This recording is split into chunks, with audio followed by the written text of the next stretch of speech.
Camp on your block, this beef's intense. I was a two in a queue, boy, now I'm trying to rip again. Which is, how does one stand out in the chosen field? Culture has its own set of right and wrong. Yeah. And the actual Bible and actually watching Jesus' life, Yeah. that's a different measure of right and wrong. Right. But they mix the two. Together. The nation teaches more intangible qualities that can be adapted and applied to life. Yeah. The education that we get isn't to pass the exams, but it's to solve problems, it's to bring solutions, it's Yeah. to be able to help and actually provide a solution to.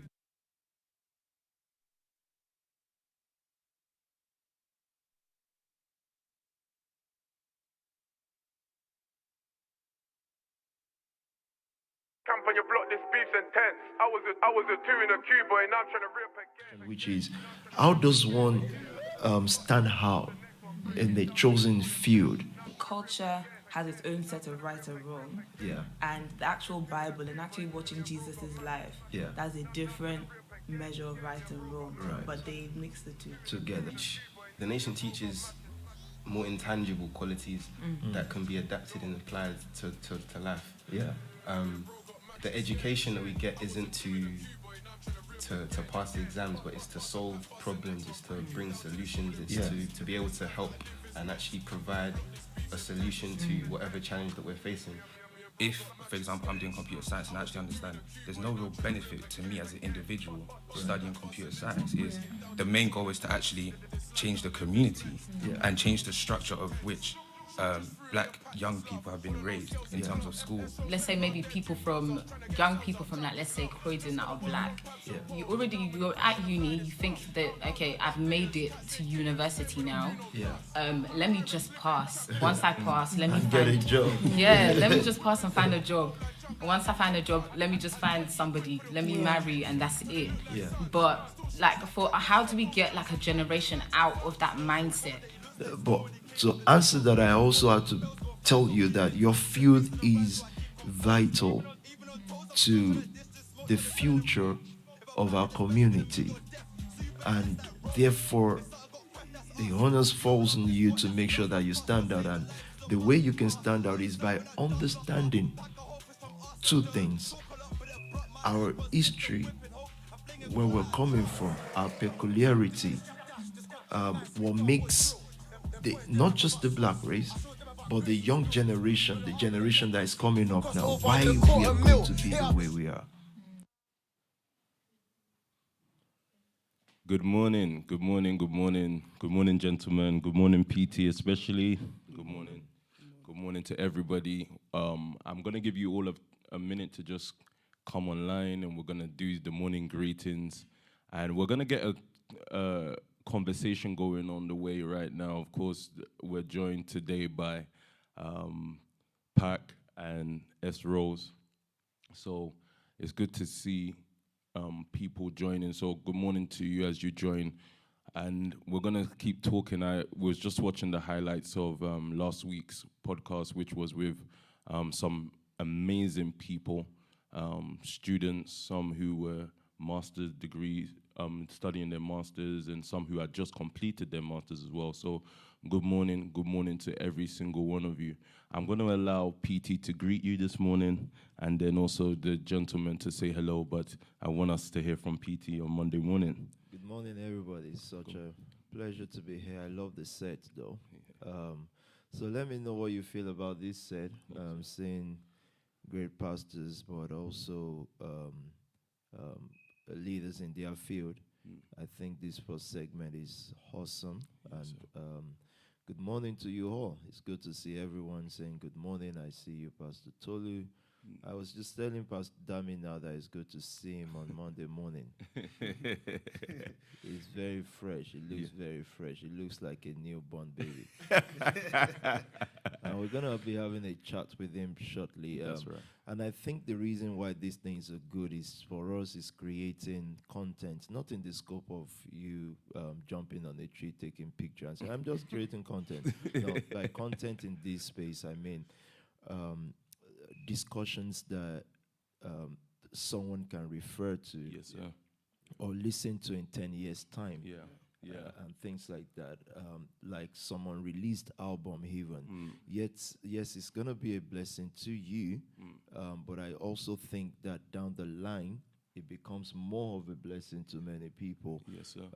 When it is again released. I know you're watching it now, but eventually the whole world will need it. Yes, sir. So, good morning on those bases.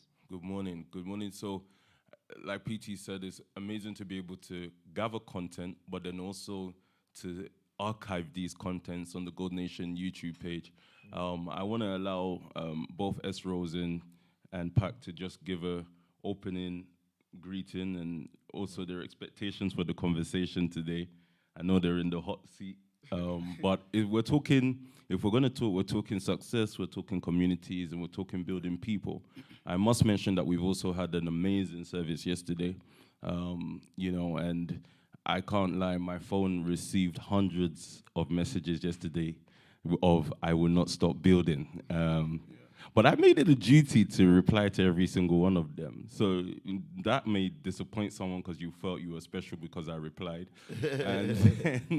But then that might also help someone because I did make sure I replied to every single one of them. But I actually got message like some stubborn people just said, even though you said you're not family yet, but I will not stop building.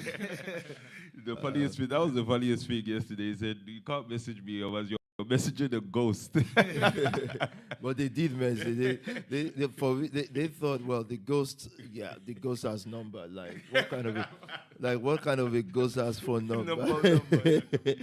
So they still said people like Pastor Crystal. Yeah. So I can start giving names away. They still said, even though you said blah blah blah, however, sir. So that outside of the instructions. You did say family head. yeah, but the thing is, some people once you, but I know why I said it. It doesn't apply to some people, but I have to throw a general blanket. Otherwise, there are then some people. We would just think, no. Kelly would just think, I'm not going to anybody. So because of some people, I have to say that. So the people who went outside of the instructions because they know PT, they know what I was doing. So I think it works at the end of the day. Some people who were not quite in the good place with their family heads right now, for whatever reason, they now just put in their group chats, "I'm building with you all."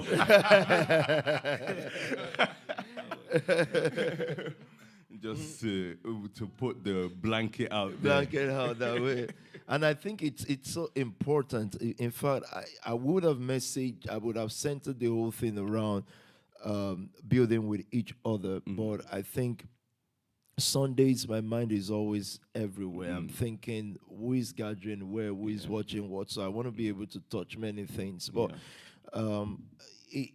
building is important. And we as a community, perhaps we're not living anywhere because there's no building built for us.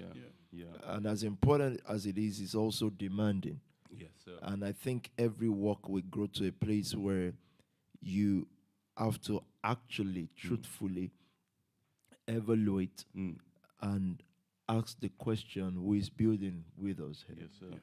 And building with us is not just what you do first, it's your availability to be built. Yes, sir.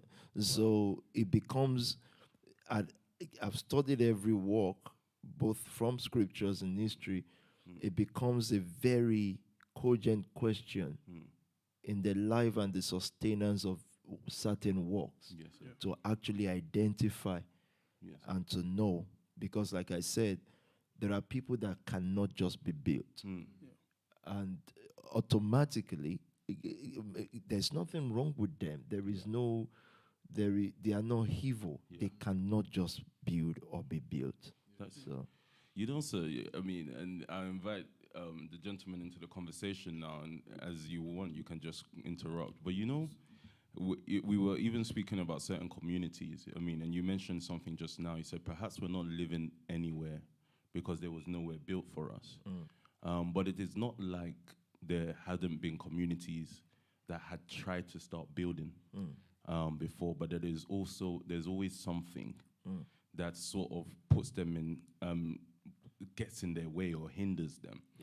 So I was actually just thinking about it, just as you were talking now. Asian communities, Jewish communities, we've seen those kind of communities push a boundary and build, and you can sort of, they're defined by something.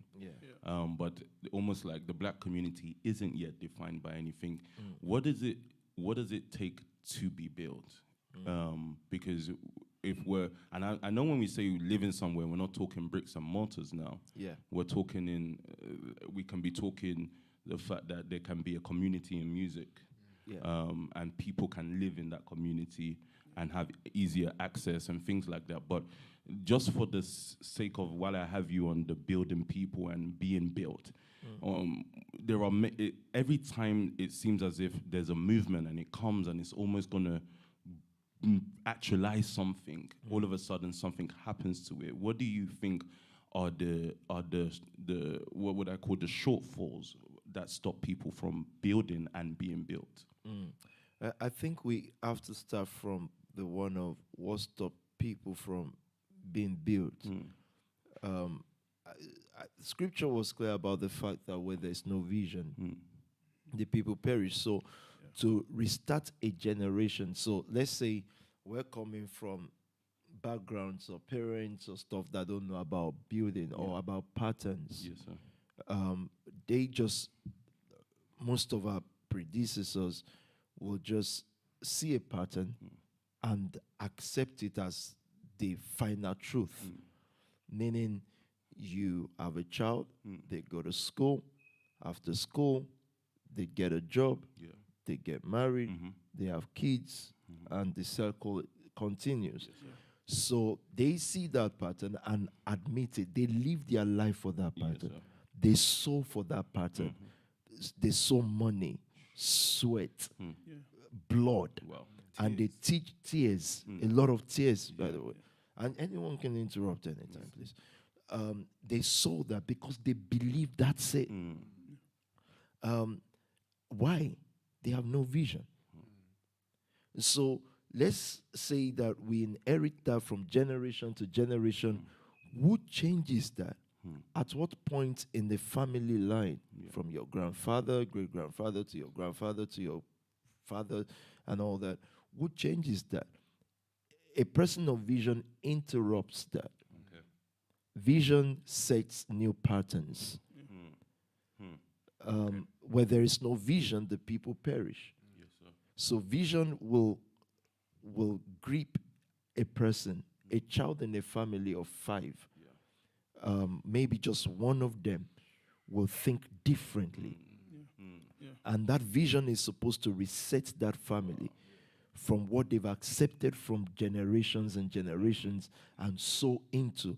When vision grips that child, the first thing that new life asks from that child is seed. 100%, because just like our predecessors sowed tears and blood, and it still didn't end up well on most occasions. So a child will reset, and that's what happened to Joseph, you know. They had the promise of God and all those stuff, but Jacob and all the other tribes, things would just be going normal. An interception comes. Joseph has a vision that the whole world was bowing down to him. And then the question now is, can you be built? Because the first thing that vision asks for is seed. Then he has to start all his journey, and he has to sow the same sweat, blood, It's just that when the new vision, the new age vision asks us for seed, it becomes a fight with the other seed side because they can predict the end of what they are sowing for.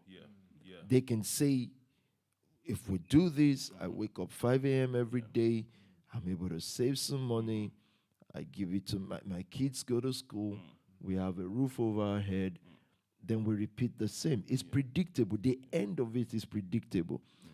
But the end of Joseph's dream, or the man who is intercepted by vision, it's unpredictable, even though it's the most predictable one.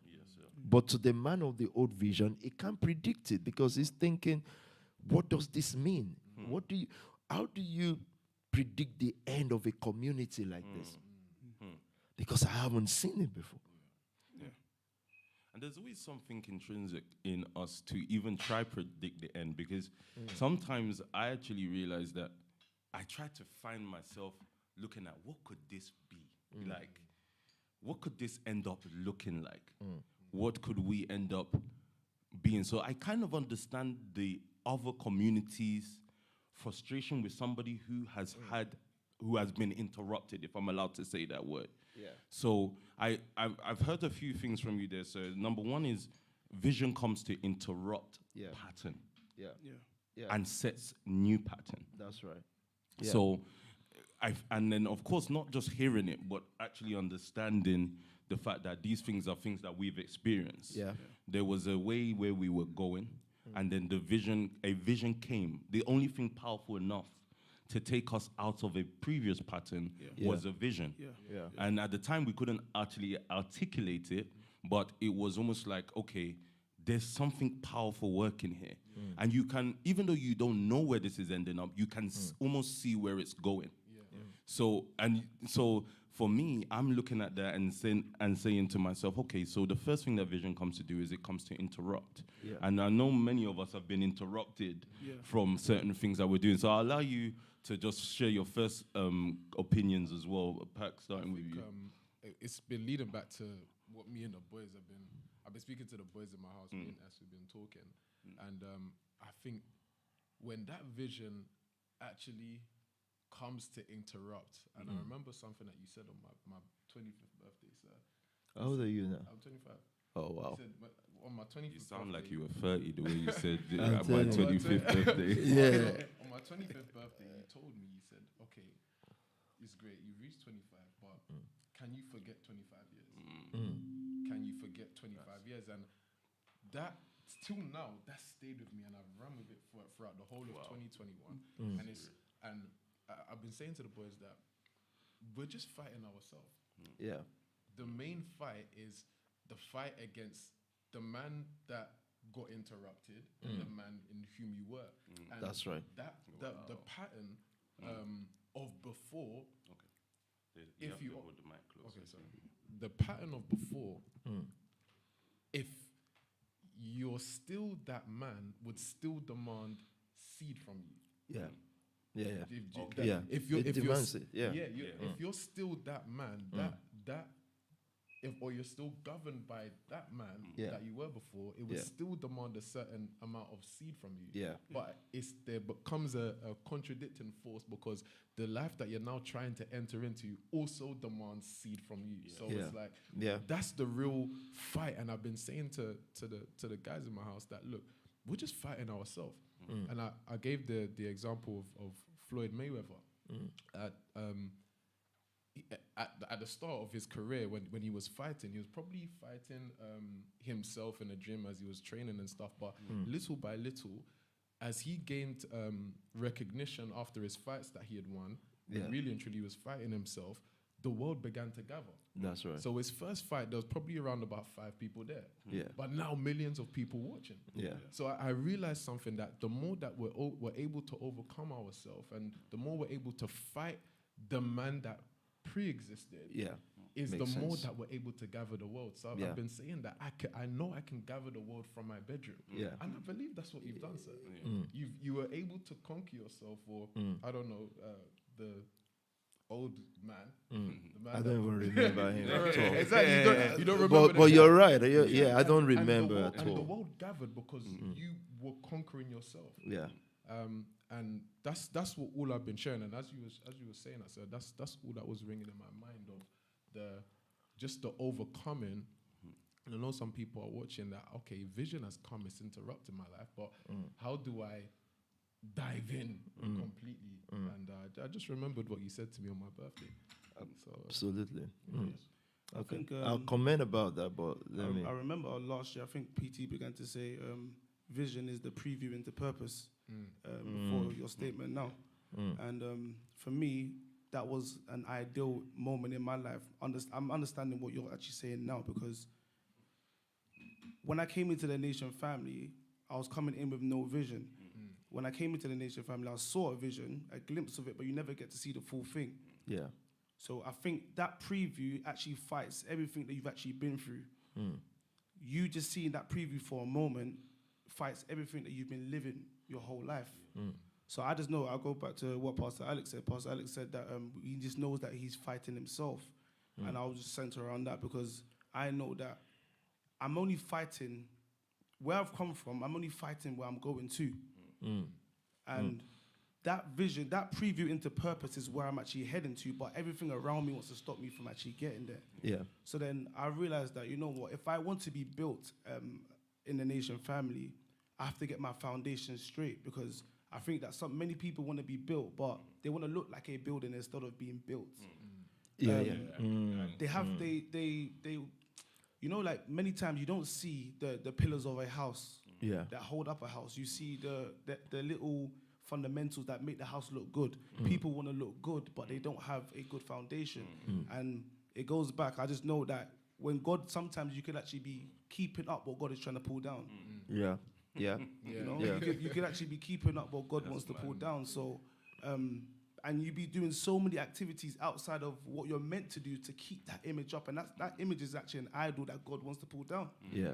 So I just know that, you know, from what you've been saying through the week and speaking about building, those are things that are coming to my heart. I say, God, what are you doing with me now? And sometimes when God is actually surveying the land, it doesn't look like a building that everybody else is looking like per se.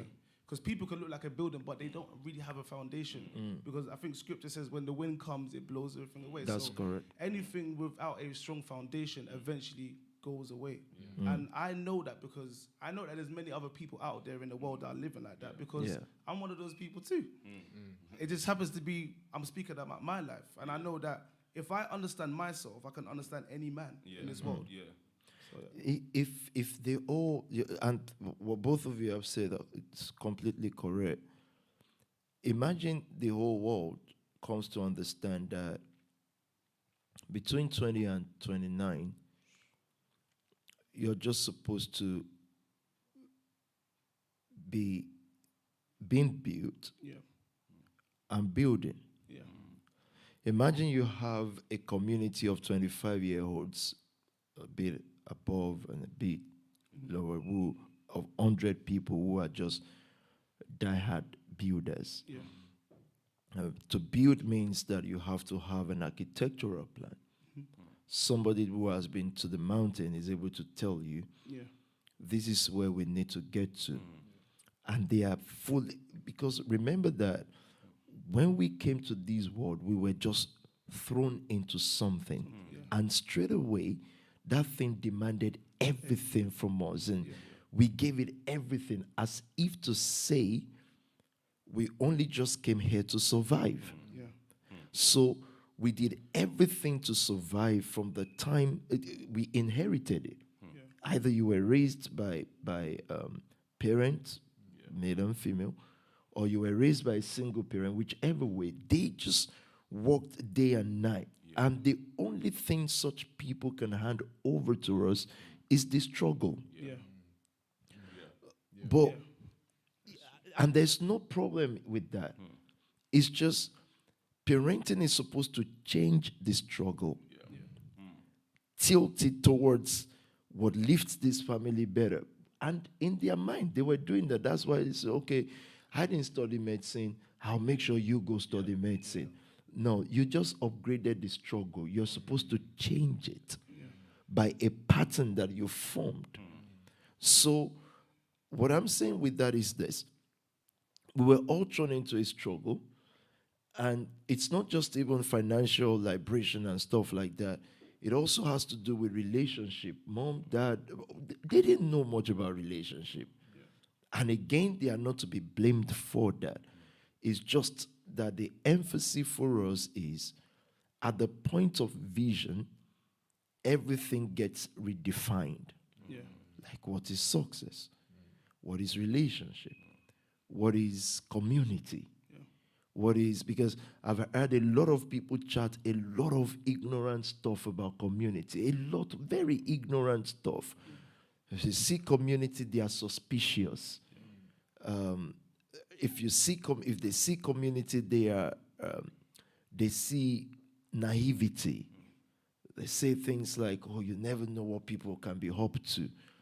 Well, you don't know what your banker or doctor is up to, but it's the guy that you're going to for help is you're only going to him for help because it's part of a community, and that so community is not about anyway. So at the point of vision, what is success to a musician? What is success? Because a person can be a world-class musician based on the same struggle. Yeah. So he's still struggling in himself.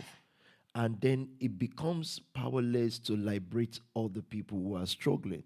Yeah. That's the whole point of we saying that a musician or a rapper of this is not wired to deliver people or to set people free. That's not his wiring. He got involved in a struggle too.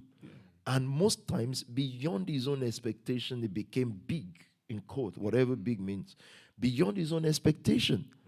And once he's thrown into that bigness of fame, it starts a new level of struggle that those who don't have that kind of fame or bigness will never understand. And it's not his duty to go and start explaining to them, but he's struggling more than the guy who has not made it. His struggle is way more. His struggle is on steroids. But, like you guys will say. But he's struggling. So I think our discussion or our chit-chat this morning is going to be, for me, we're looking for definitions. We're looking for definitions. We're looking for what does success mean? Then we get to the part of vision. And then I think we'll get to answering finally the question of what stops people from being built and what is building. And I do hope that most of you watching, since I've started speaking about building, I do hope that you've been taking time out to think about building. And like Pastor Sam said, because of many years of preaching, I think we are experienced enough not to assume that people know that it's not just this house. They're probably thinking, oh, when will how do I get bricks and mortar? You'll be surprised that someone is just thinking that. But, and we're not thinking you're stupid. We're just thinking that we are not explaining enough. So let's start with success in terms of, because we can go through so many areas of success, but I think there's some things that are amazing that we'll get into, especially regarding the studio and lives and people. There's no doubt that when we talk about these things and we talk about music, there are things that, or a path that you've chosen that is different from the path that we usually see. So I think it's important to define success, and I think you gentlemen are the first to start the conversation on success and what it is, especially in that realm, because you could have music as fame, like PT said just now about the struggle that people go through when they enter fame, but then you can also have success in the way where some people are just standing in an opinion, and they're doing something regardless of the fame or the clout, as we would say, the clout. So what is success? How do you define that, especially in the music world? What does that look like to you, and why does it look like that to you? I think for me, success in the music industry is, I think it would be based around people. But it's about how we actually affect those people with our message. I think most of the rappers in our community, they don't actually understand what success is, because struggle has taught them what success is. Struggle has been many people's teacher. It's been my teacher at a time, until another teacher comes and intervenes with a new vision. That's so powerful. That's very powerful. So I don't think our community understand what success means at this present time. Why? Number one is because some people are still being built, and there are not many builders around. So for me, I just know that, if there are going to be people that are going to be built and we're going to redefine success, you would have to engage and find a new teacher, because struggle is everybody's teacher. No matter all the rappers that you see in the world or anybody, behind their songs and behind their good image, there's always a broken person, and that's from the struggle. Struggle has taught so many other people what success actually means. We don't know what a relationship means because we've been taught it by struggle. Yeah. So, and that's all we know. So we'll get into relationships with pain, and then we inflict pain on our community. So I don't think that people know how to translate pain into actually purpose. I think it all leads back. It leads back to what PT said, and I was saying something I think a couple of weeks ago as well, that our community doesn't know what success is at all, and because the rappers change that you're seeing, they're of their dead friends, and Right. like so they'll create pendants and have these crazy chains, but it says their dead friend. But so it's like a young boy would look up to that and want to aspire to that, have to would want to speak about the same things that they're speaking, but not knowing that has come at a cost, and usually it's always a cost of lives. So me personally, I don't think our community understand what success is, especially because I believe that they're just trying to do all the things they couldn't do as a kid. And that's not success, because the foundation of that was built on, like you were saying, sir, like our parents' struggle, our parents' failures and stuff like that. So for me personally, success in music or whatever I do would be to replicate the pattern that I've seen from my leaders in my field. Simple as that. And that's what we're trying to do with things like the studio. Are we able to replicate what we saw in the Nation family, in a Night Shield, in a WOTC, in Limitless? Are we able to? That's success for me, because I've seen the impact that it's had on life. So for me, success would definitely be down to the replication of a pattern, because I would know that, okay, we've established something that's here to stay. So that's success for me. That makes to ask the question about success is not defined, it's replicated. Right. Because it's defined in a way, but it's replicated because, for example, whatever a musician is chasing now, there are artists in the world that made them feel like there's a certain lifestyle that they should chase. So before the new artists that are coming up now, and I've still got 2 points with that as well. The new artists that are coming up now, for example, there was a Jay-Z who's now 50 years old, who put something for people to chase. So even though they don't know what they're chasing, they're trying to replicate something that they've seen globally as a young man. And then number 2 is money, because when we were growing up, for example, we were just running away from everything that looked like struggle. But we were struggling to run away from struggle. And I'm not saying that we were struggling to run. I'm saying we were actually struggling to run away from the struggle that we either saw at home or the pains we saw in our community. Even though we couldn't define it, we were actually struggling to run away from that. So even if it was crime, whatever we did, the kind of friends you hung around with, you all had this same common issue, which was that there was a certain pain you all had in life. The common one was that none of them wanted to be broke. So success was defined by having money. Doesn't matter how you got it, as long as you got it.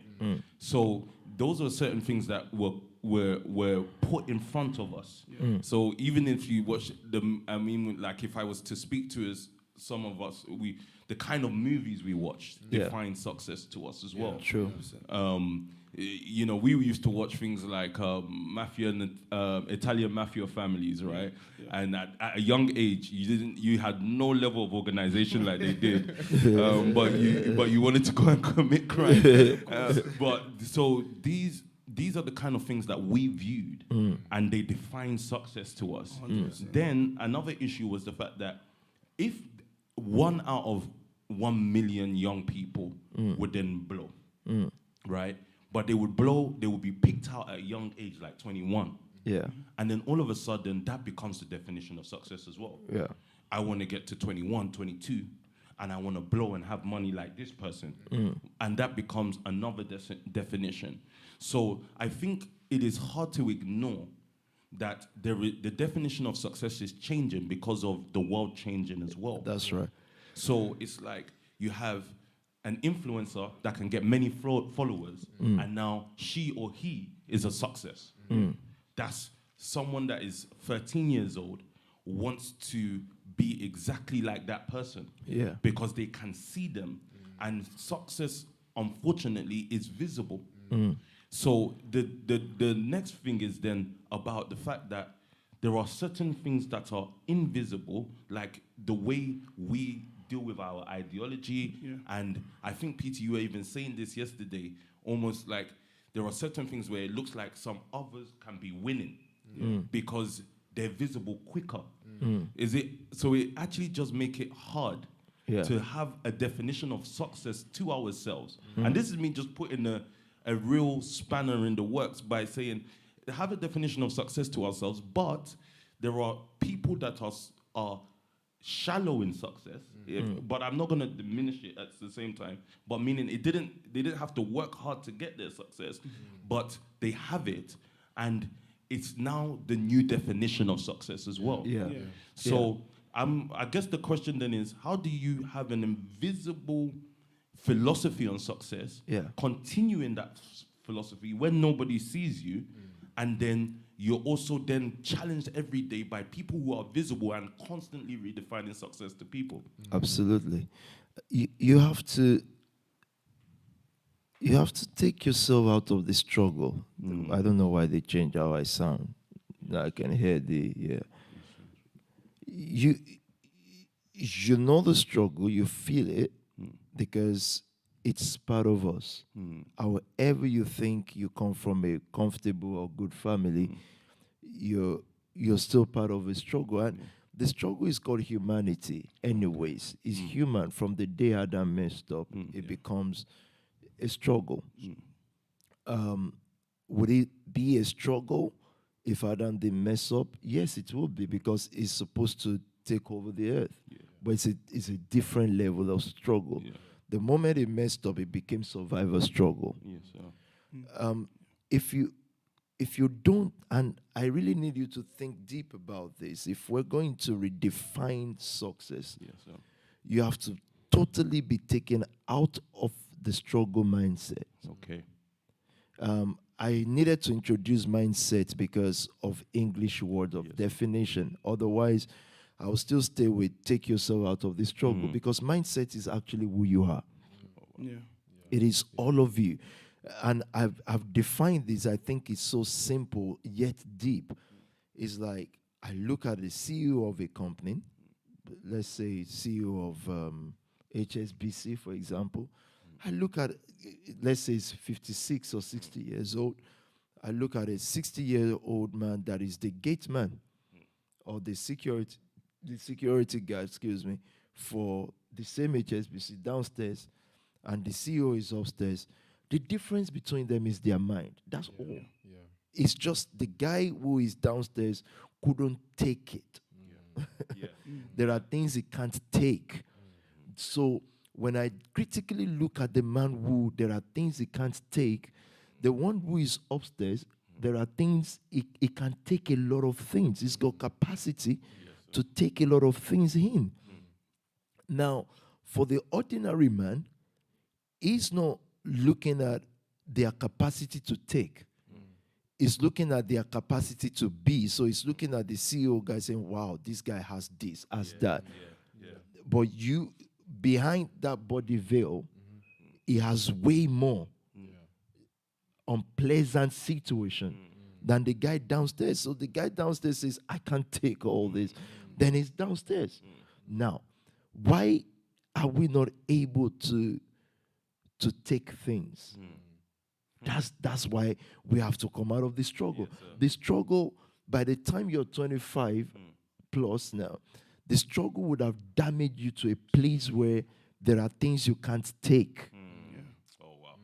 Wow. And it can damage you goodly, badly, whichever way. It can give you a straight line where you just think of success as like a musician. When I sell 1 million album, wow, I'm successful, da, da, da, da, da. And that is fine. That's the way the world will keep running. But you got to look at this critically. You will be remembered for nothing. Because everyone that has ever done something, it's not what they achieved, it's the message. Yeah. So a person that is completely withdrawn from the struggle will only see the message as the success. And that's difficult because you live in a very plastic world where you have a lot of people who are saying, I have 10 billion, I have this, I have that. And I've been telling people, this follower thing and all that, it's less than 20 years old, guys.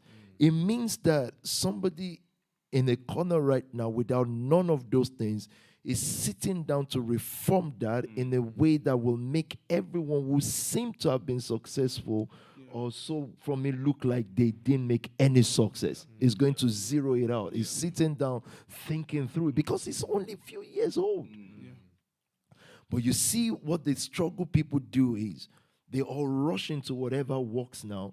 And in the middle of that, they lose their head, they lose a message, they lose themselves. They run into it, they get lost into it, and it's taken off them. The seat is taken off them all of a sudden, and they become servant of a system again. And so, unless a person, and I think for me, the core of preaching about nation, the core for me is saying, unless you completely evolve, unless you completely take yourself out of the things that made you you. Because most relationships I know, when someone says that's my fiancé or boyfriend, I'm just checking, is this a boyfriend from the struggle? Or a boyfriend or fiancé or whatever from the you now? A person who is completely liberated from the struggle, again I repeat, it does not mean they don't have a struggle. It just means that it is not struggle for survival. It is struggle for becoming what they were originally created to become. So it means that they are not motivated by what motivates others. Sincerely so, because people can quickly get to the conclusion that, no, I'm not motivated by that.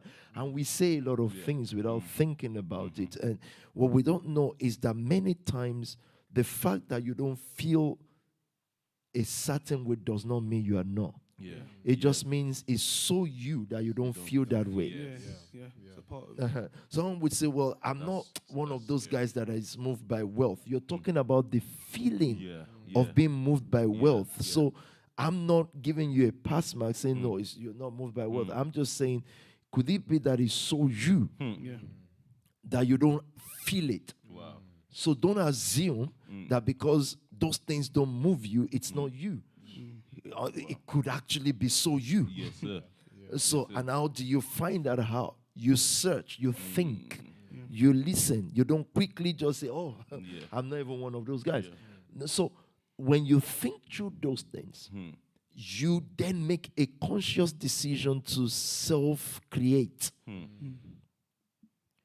Because whereas some people can be born into certain comfort, and what comfort does is, if you're born into certain kind of family, what it does is certain things will make no meaning to you. It gives you have certain confidence. That's why I would implore you to have your own kids in wealth, because it gives certain confidence so that you're not moved. You will be excited. If a musician excites people, they excite people. They are fun. They are entertaining.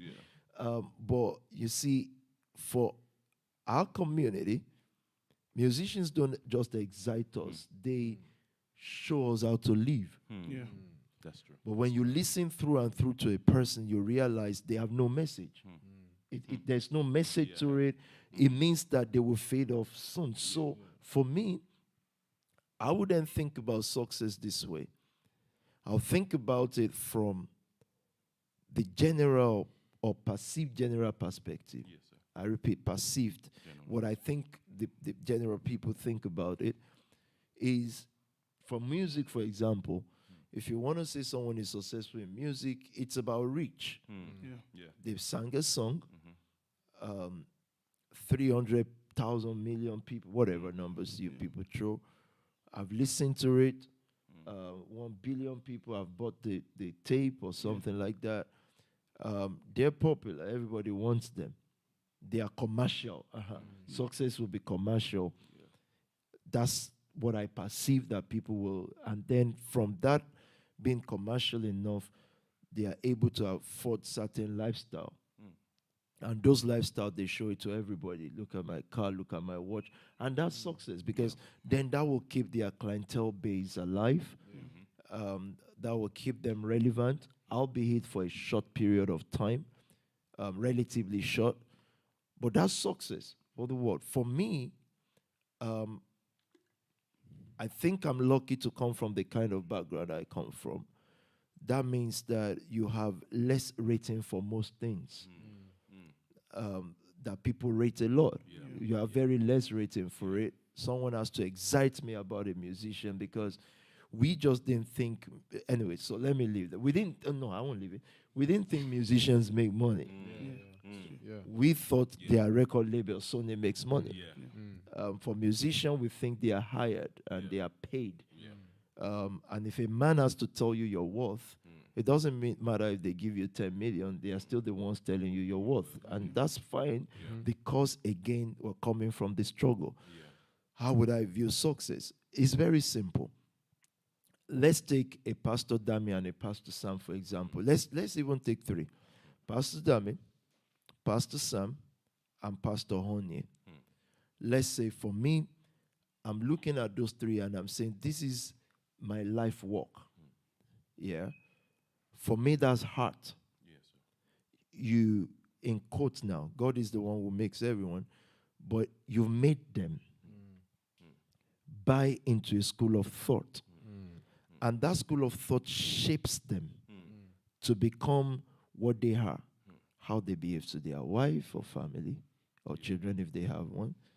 How they behave to the community. How many people live in their house. Their daily life constructed because of a vision or an ideology of a person.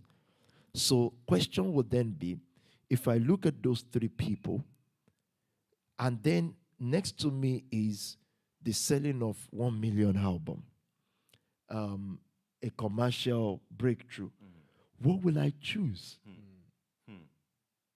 So what made them a message? Now you have commercial, and commercial is good because, again, you have a lifestyle, you drive this, you tell people, and 1 million people, when you say hello, 1 million people say like. Of course, you already know the 1 million people or 2 million people. They don't care about you. You're relevant, albeit for a short period. But then I have a Same Dami Ehoni. How do I then define success for me? It means that I have to willingly and truthfully and joyfully ignore the other one for the message. Because how can I compare Sam Damihoni with 1 million likes? So I would have to lose a message in order to get that. But what message am I losing? Is Sam Onye Dami. Plus, not to now talk of the other 100 or whatever. I'm just saying that outside of, but you can only think like this outside of the struggle. If you're in the struggle for survival, you can't. Because that's why they are not wrong. Because they are in the struggle for survival. So you can have a contract with a, let me see which one will not put me in trouble, with to promote milk. I don't think anybody promotes milk. Any of the rappers. To promote milk. And you would have to do what they say, because you're surviving. Your friendship, they hone everything in your life, they hone because you are in the struggle for surviving. So how do you take people that have been trained just to survive, and people whose billboard and representation is survival, meaning they advertise for you to keep living a survival life through people that are just surviving. It's just that their own struggle is more higher now because they have a lot more. They have watches, they have shoes, they have whatever you guys have. But they don't have people. Because to have people, it will take a message. The end result of the other success from history, the one of the, again, I use example, Dami Sam Honi. The end result of it is nations, not contracts. Yeah. Contracts are faster than nations. Yeah. Okay. Yeah. And that's why the contract is for survivors. Nations is for those who are completely rebirthed. Nations can never be for survivors. Yeah. So I'm looking at that and saying, so I think I think the next thing would then be for me is looking at that from bringing it to the music perspective. Yeah. Especially with Rose and Pac. I would you say that then their ethos is to then control the music world? Because you said, the message is for nations, and it's not for contract. So would it then mean that where everything kind of goes, if one can continue on that path, is to control the music world rather than just be a participant in it? Because you start out still doing, it starts out like you're still doing what everybody else is doing. Yeah. You're making music, except for the fact that at the same time you're able to bring in people and then recreate or build people to do what you do, because you've used music as a platform. Yeah. So would you then say that what you are trying to get out from what other musicians are trying to get out is different? And if so, then what is it? I think that's a question for me. I think a musician talks about either of two things from the way I've seen it. Their community or how they see things in their community. So, and that's even at the high level of intellectual music. Yes, sir. It's saying, look, they're talking about girls, for example. Yeah. This is how I see it. From the lower perspective, it's just whatever comes. Yeah. If people are calling people beach and stuff, you just do it, and then you put music around it. And luckily for you, the girls too will dance to it. Somehow they've become cheap virtue, and I get that. That's the world. And the world must be the world. It is what it is.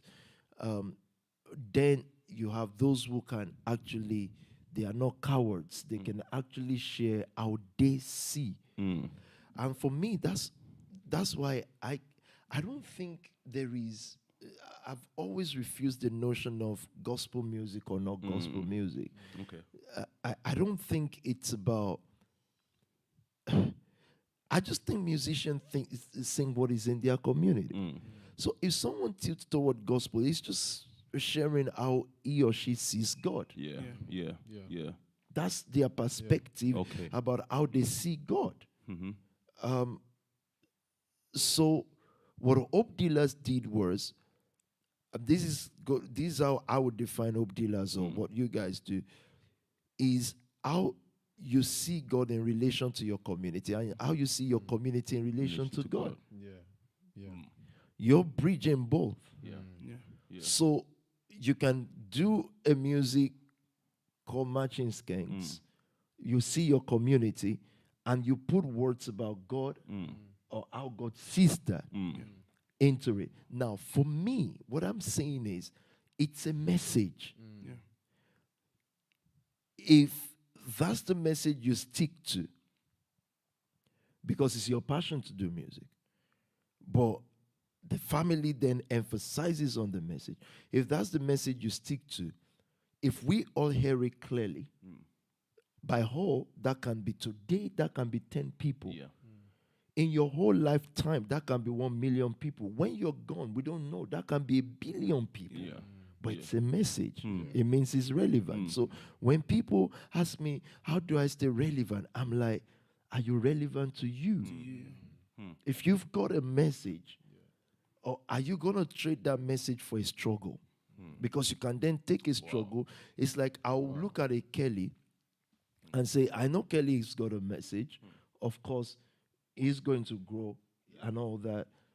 But then when a commercial person gets hold of that guy or hold of you guys, he's just saying, listen, I get all this thing you're saying, yeah. But you see the guy in I'll use Beckton or Newham, he just wants to carry knife. So can you play to his gallery?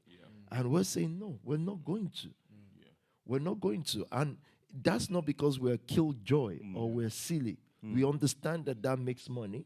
We understand that that makes prosperity. But we also understand that that's not success. Yeah. We understand it's not success. We understand that in the struggle, it is success. But look at the world now. I did not come into terms with it because what we're saying is, after all that, you mentioned Jay-Z now. If he's going to make his first billion, it won't be from his music. He has to do business. Yes, it's smart enough to have started with music and use that as the starting point. But you have a family as your starting point. So there are businesses that one can do that can make billions. It doesn't have to be at the compromise of the message, because the business will only come to empower you to stay out of the struggle.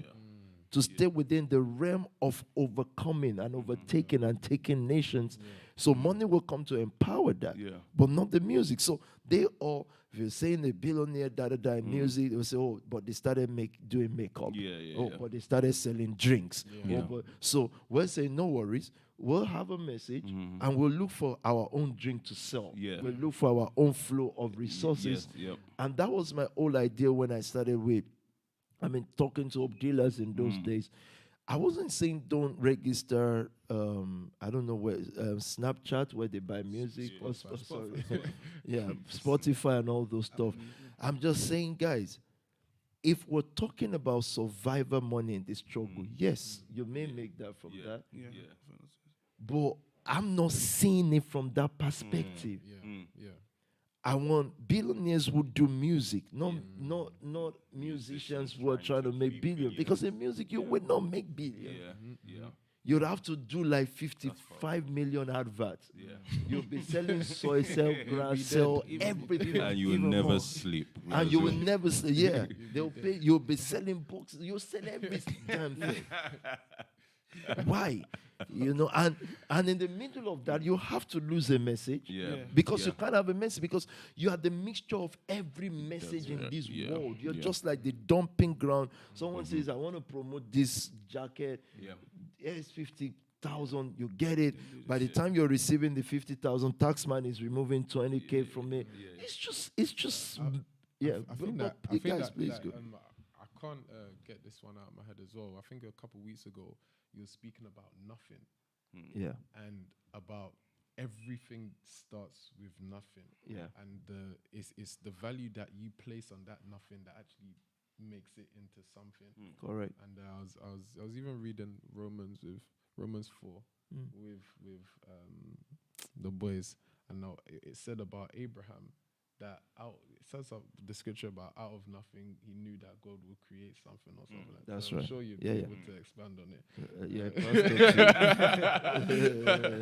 it. But no, and it just sounds like that. So I remember when you were speaking to us about like why you guys focusing on registering Spotify, focus on the message, because you wanted us to place more value on the fact that we were different. We were different from what the world had presented, and you didn't want us to go down the line of just being artists and defining success out of our struggle. So I get it now. The reason why Nation Family or Spark Nation became this popular, became what it became, is simple. I wasn't just in a struggle. I've seen churches, they try, they go from church growth conference to church growth. They wanted their church to grow. And if you look at that from the outside world, it will look like a man who is working for church growth. But I realized that the growth they're talking about is survival. It's just another pastor who wants to be like another pastor. And because when that pastor, the big one now, whoever, and they've become irrelevant now, by the way, when they came into the way people were standing and applaud, like, he looks at it and say, I want to be something. And then he also wants to make money because of the kind of respect he sees with the pastors who made money. But what happened to me was I wasn't part of that struggle at all. I wasn't trying to make money. I wasn't trying to have the respect they had. I think there was just something inside me that had so much respect for me. And with that, when they come with all their, I don't disrespect them and say chill. I respect them, but I'm saying, but that's your side. Don't move near my side. They said, this man is a big man. I said, with due respect, sir, how are you? And I go about my own business because I'm not trying to survive. So I think most of them were trying to survive with association. They were trying to survive with how many big people you know. Whereas, again, I was big enough. I was respectful enough for me. And that was fine. And what I found out over the years was, then every other, number one, it gives you the chance and the time to build your own people that becomes respectful. It's like the building of the community, which is what I understand more. And because I wasn't trying to see the end of the building, at the time I only saw the material that is in front of me. So if you give me wood at the time, I'm focused on that wood. And I'll take that wood and make it look like gold. I will carve it in such a way that it's so beautiful. And I'll put it there. If someone like, they can come and purchase it, or they can come and see it later and say, I like this wood. I'm going to stay around. Can you also make me a wood like this? And then God continues. So what was happening over the years of church was this. You know, I've always said this. It's like when we started, the quality of people, and of course, I apologize for saying quality of people. It's not like some people have better quality than others, but you know the truth about that. The quality of people that it first sense are like, where in Peckham you have older people, But what I was doing then was to make the best that they can allow me to make. So it first sense wood. See, those of you who are family heads or you're leading your own church, and all of you even, you've gone to lead East Side before, you've gone to lead Brixton before, so you know what I'm talking about. The first quality is sent to you are like woods and hay and straws. If you carve that well, then it gives you bronze. So we thought the people left. No, God is saying, no, I don't need hay. Okay. So over the years, as some people exit, better quality will come in. This is not the first time we're having like Shepherd Media. Well, better people will come in. This is not the first time we are Design Nation. We've had people who used to design our leaflet. And sometimes we tried our best. We wanted to upgrade them. We wanted to make them world class, world standard. But God in heaven is thinking, I just sent you A and wood, but A, it's not about them, it's you. I want to see what kind of a builder you've become. Then I can trust you with a better material. So we're saying that qualities and people will keep changing. The confidence of the builder and the focus of the builder must be nation. You as Hope Dealers can go get yourself contract. That won't impress me. If Hope Dealers turn to me today and say, oh, can you see this? We have 10 million views. I'm sitting there thinking, I'm not going to kill joy. I'm not going to say, oh, what? So that people are not hearing this and saying, because again, people just quickly say, oh, we know you don't care about views. I didn't say that. All I'm saying is that I want to see the message and where this gets to. I want to see how Hope Dealers built with Trap Mash and how they built with We Are Outside. When it is one person or 1 million people, is the message consistent? Yeah. Is the progression building? And is them in their own lives, are they being built? Or are they just 25-year-olds who are constantly confused about, am I doing enough? Am I not doing enough? Or do they know that they are doing enough already if they are getting the message? Because again, with the message as well, the message gets clearer as you go. Yeah. So it's not like you get to a day where you say, well, I've got the message now and I'm passing it. No. The more you hear from apostleship and prophetic ministry, you're getting clearer on the message. Hope Dealer's message is changing without changing. Communication is changing. You're able to interact and engage with the world more. I think the more this happens, the more other business lines begin to open to you. Now, when we've had issues with I'm using Hope Dealers just as an example, if their admin was good and I've been angry about admin or da. For me, it's not because of Hope Dealers or a show they missed or didn't miss. It's about, guys, the first ground of test for you is that Hope Dealers. If you're not able to manage that, you will not be trusted with the next building material. Because you can't even do admin in wood and hay. So now, how do we give you admin in bronze? So then I clocked that everything that first happened when we venture out, they are the test of materials. Because it will not give you the most expensive and most powerful people until he has seen how you treat the ones, the woods. So it's never about the wood. So imagine fighting the wood. God says you're not meant to make the wood gold. Let the wood be wood. It is just about you. So this guy has gone to get angry with wood. And he started cursing woods. And God says, you're not getting the gist of this, though. You're building. You're not collecting. Wow. Building and collecting is different. Building is you use. Collecting is you save. In collecting, you save. In building, you use it. So, and those were the fundamental lessons God taught me early in ministry. He said, it's either you build a huge saving for yourself, that's collecting. You're collecting all kind of currency. It's just collection. Or you're building, which is when I give you something, you use it. You build it. And that's what brought us here.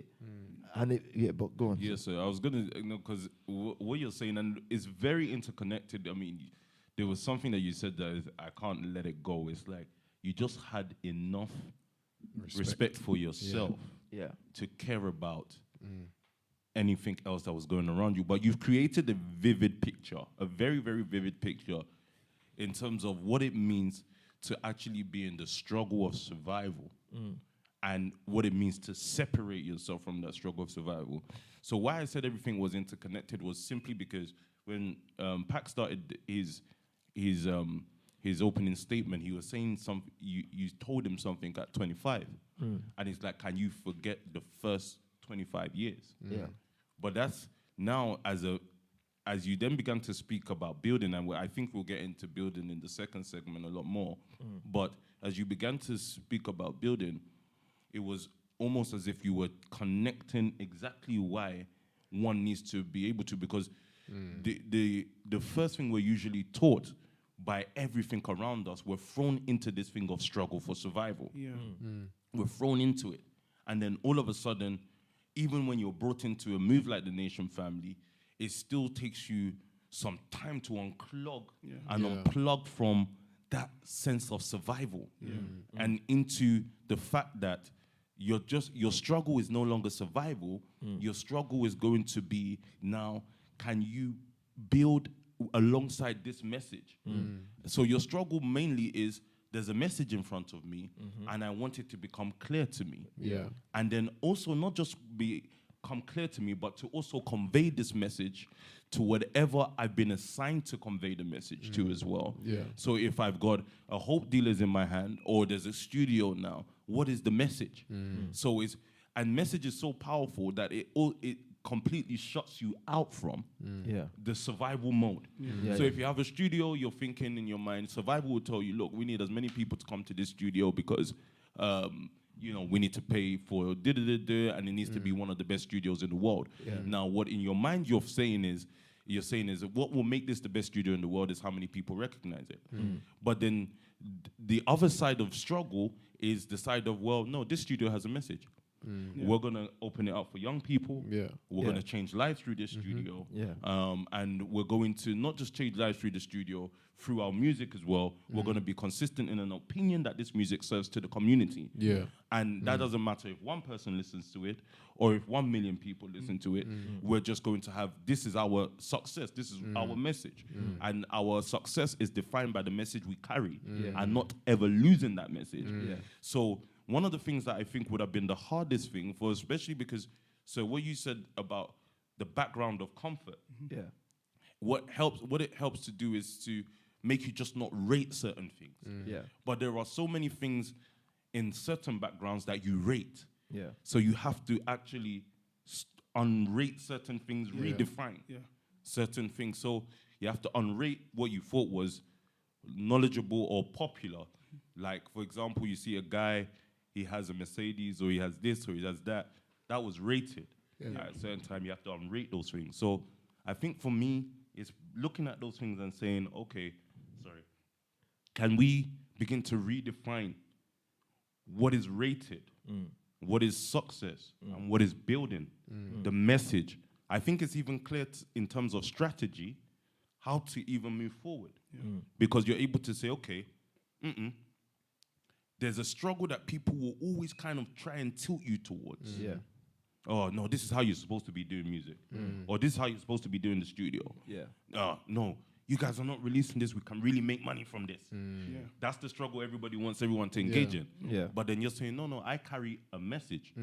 I carry a message, and it's according to a certain pattern, which also became successful merely because someone was able to rate themselves more than whatever anyone else was doing. Because I'm also from the church world, I saw how it was almost like people wanted to become pastors to be like that pastor. That's right. And it's almost like even in, forget the music world now, in every world that's created, there's a world of survival created in that world as well. 100%. So it's like, that is the kind of thing that we're constantly battling against, and until we're able to pull ourselves out of that struggle of survival, we won't be able to clearly see what is lying in front of us. But absolutely. For me, the reason why the Nation Family community and probably communities like this, the reason why they were vital to me, or is vital to me, is simple. You're not going to see the level of success that you can have unless you have a mindset of, I can't fall back to poverty. Let me redefine that. The way you move, the way you walk, the way you talk, your whole subconscious being must be what is the last result. Last result is, so again, for me, I could do church the way I could do church and be out of the struggle, because I'm thinking, okay, life has trusted this on me. If it doesn't work, what? I'll just go back to my dad's house, and what would happen? But you see, those who did not last, they had what they would call success in those days. It was horrid, and they are just nowhere now. You see what happened to them? They wanted to be out of poverty, and they wanted to secure themselves so far from poverty so that they are fine. So there are risks they will not take. They would then look at me today and say, you're a risk taker. I didn't see it as taking risk. So when you hear motivation, be risk taker, I already know those who are saying, I'll be risk, they will not take it. They cannot do it. When a man is prepping himself to talk about, this life is taking risks, isn't it? He's already saying, he's saying many things. That's why I said that you have to recreate you. So, but I also understood that I can't just tell Alex, you know what, Alex, recreate you, and know that you can't fall back into poverty, so that the fear of poverty is not what's motivating you toward prosperity. Is the aspiration of hope, the aspiration of establishing people and impacting in life. That's what is driving you, not the escape from poverty. So almost every man that you meet is driven by, I don't want to go back into poverty. And that's good for the survival world. I get it. And I'm not knocking it out, But I'm saying that from where I stand and from what I've seen, I just had no idea of what poverty is. Yes, I grew up in a very rough area, but we were too young then to grasp it. Because even in that poor area, we were still the okay person. So we were too young. And there are thoughts that, when you're young, you don't understand poverty or how powerful money might be. Now you're grown, you want to recall the day and say, oh, that's why we couldn't do this, because there wasn't. And for me, myself, I'm saying to myself, no, I will not remember. I don't want to remember. You understand? So unless you're recreated, whatever you're doing, this is why people can come into the nation family. They don't understand community. That what we're trying to do here is, I want to see like 100 houses where even if people fail in what they are trying to do, the house they still get to live in is still more than the average. So they don't have the sense of, I don't want to fall back into poverty. They just, so imagine, and I've told this story many times, and this is why community, this is why we borrow to give, this is what people don't get. And all of those who are criticizing it, they will soon see how life works. So it's like Pastor Buki comes in one day, and I've told this story before, but it's still vital, and sees, so they are making people redundant in their redundant, Is it redundant? Yeah. Powerful word, Powerful word that you should not use for humans. I don't understand. Anyway, making people redundant in their insurance company, when like Lancaster House, for me, I just said, pack your things and come home. I don't care. Like, it didn't mean anything. Then one day they said, oh, they're going to do some inquiries about maybe she's always on her phone at work. I said, let me tell you, still in Lancaster, imagine father. I said, let me tell you, when you get back to your office, and whoever the woman that is onto you is, say, put your leg on the table and say, I see you at break time buying stuff, and you also, that's your boss. Challenge them too. Don't fear those people. And the only reason why that can happen. It's like, they're paying you like 2K or less. So if they sack you, just come home. Don't worry. We have a couch. We're going to eat. So if you have that mindset, those are the mindset that couldn't be provided for us in the struggle. But for me, what is success? That is success. If you have 100 houses like that, and you're not raising young men who are not serious because of that, because they feel, no, because in their house where they live, they have targets to meet. Something is driving them. Their leader is saying, this month we have to sow 100K. They are being driven. It's just that what is driving them now is not survival. That's what I'll call success. If dealers is able to create that kind of word, and let me tell you how to sign the best musicians in the world. Create the community first, where people they have to do all things, but they have to do nothing. So, do I expect a Pastor Buki to be a do nothing, just sleeping at home and say, "Oh, I have an environment"? So no. And did she become that? No. Automatically, she didn't become. And that's the fear of the survival world. So if I allow that, then they won't be hardworking. No, if either you allow it or no, man is naturally lazy. Human beings are naturally lazy. It's just give them another drive, but also a easy way of thought. So if a person lives in Liberation House, for example, have a drive to live in that kind of a area. No matter what Pastor Dami, Pastor Tolu has to do to make sure they sustain that kind of environment, their pain or their problems or their travail is worth it. And even if it's not worth it for, and I'm sure it is, you live with maybe 5, 6, 7, 10 people. and you want the Promotion. administrator there to be happy. How? Yeah. So if you are constantly at loggerhead, it's only right Yeah. and fair. It's fair play. So if it's not worth it for 24 people, and I think it is for all the other people, it's definitely worth it for one person, which is most times what you need most times in this school of success. So all I'm saying is, unless I said the worth it. If I get into problem, if I borrow, if I whatever I do to create that kind of environment, when the consequences come, I have to understand, but it's worth it for this sake. Yeah. And the consequences will be leveled out eventually. But it's worth it for the sake of the fact that you cannot tell people to reinvent themselves when constantly on a daily basis they are in a struggle. Daily basis. So that's the reason why I wanted to say, the reason why people can come in and at a point they give up and move away, because the struggle keeps calling, the survival struggle. And then you meet them years after and they've not survived at all.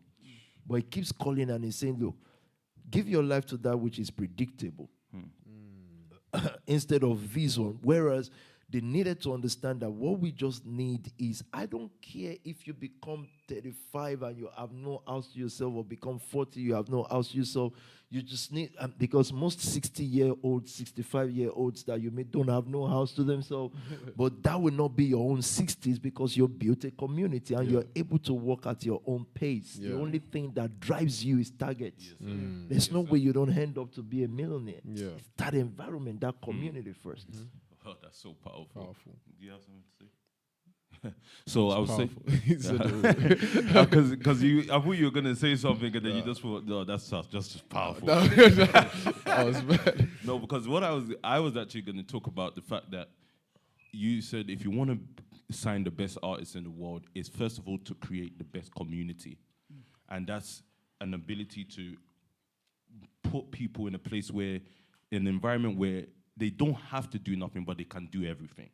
And how we have been driven, how we have actually, so I always say to some of the guys around me, I always tell them that, look, you know, there's a world outside, and I noticed that there's a world outside, meaning there's things happening in the world, but then there's things happening here. And that's what I'm concerned about. We've managed to create a community and build to a point where we are able to say, look, what happens outside, even though it has an effect on the world, it doesn't have an effect on this world. This world has an effect on that world. Because we're driven by, number one, target. And funny enough, we were having a talk about nature yesterday. Not nature as in the grass. Nature as in a person. And I was saying that the most difficult thing to change sometimes is actually the nature of a person.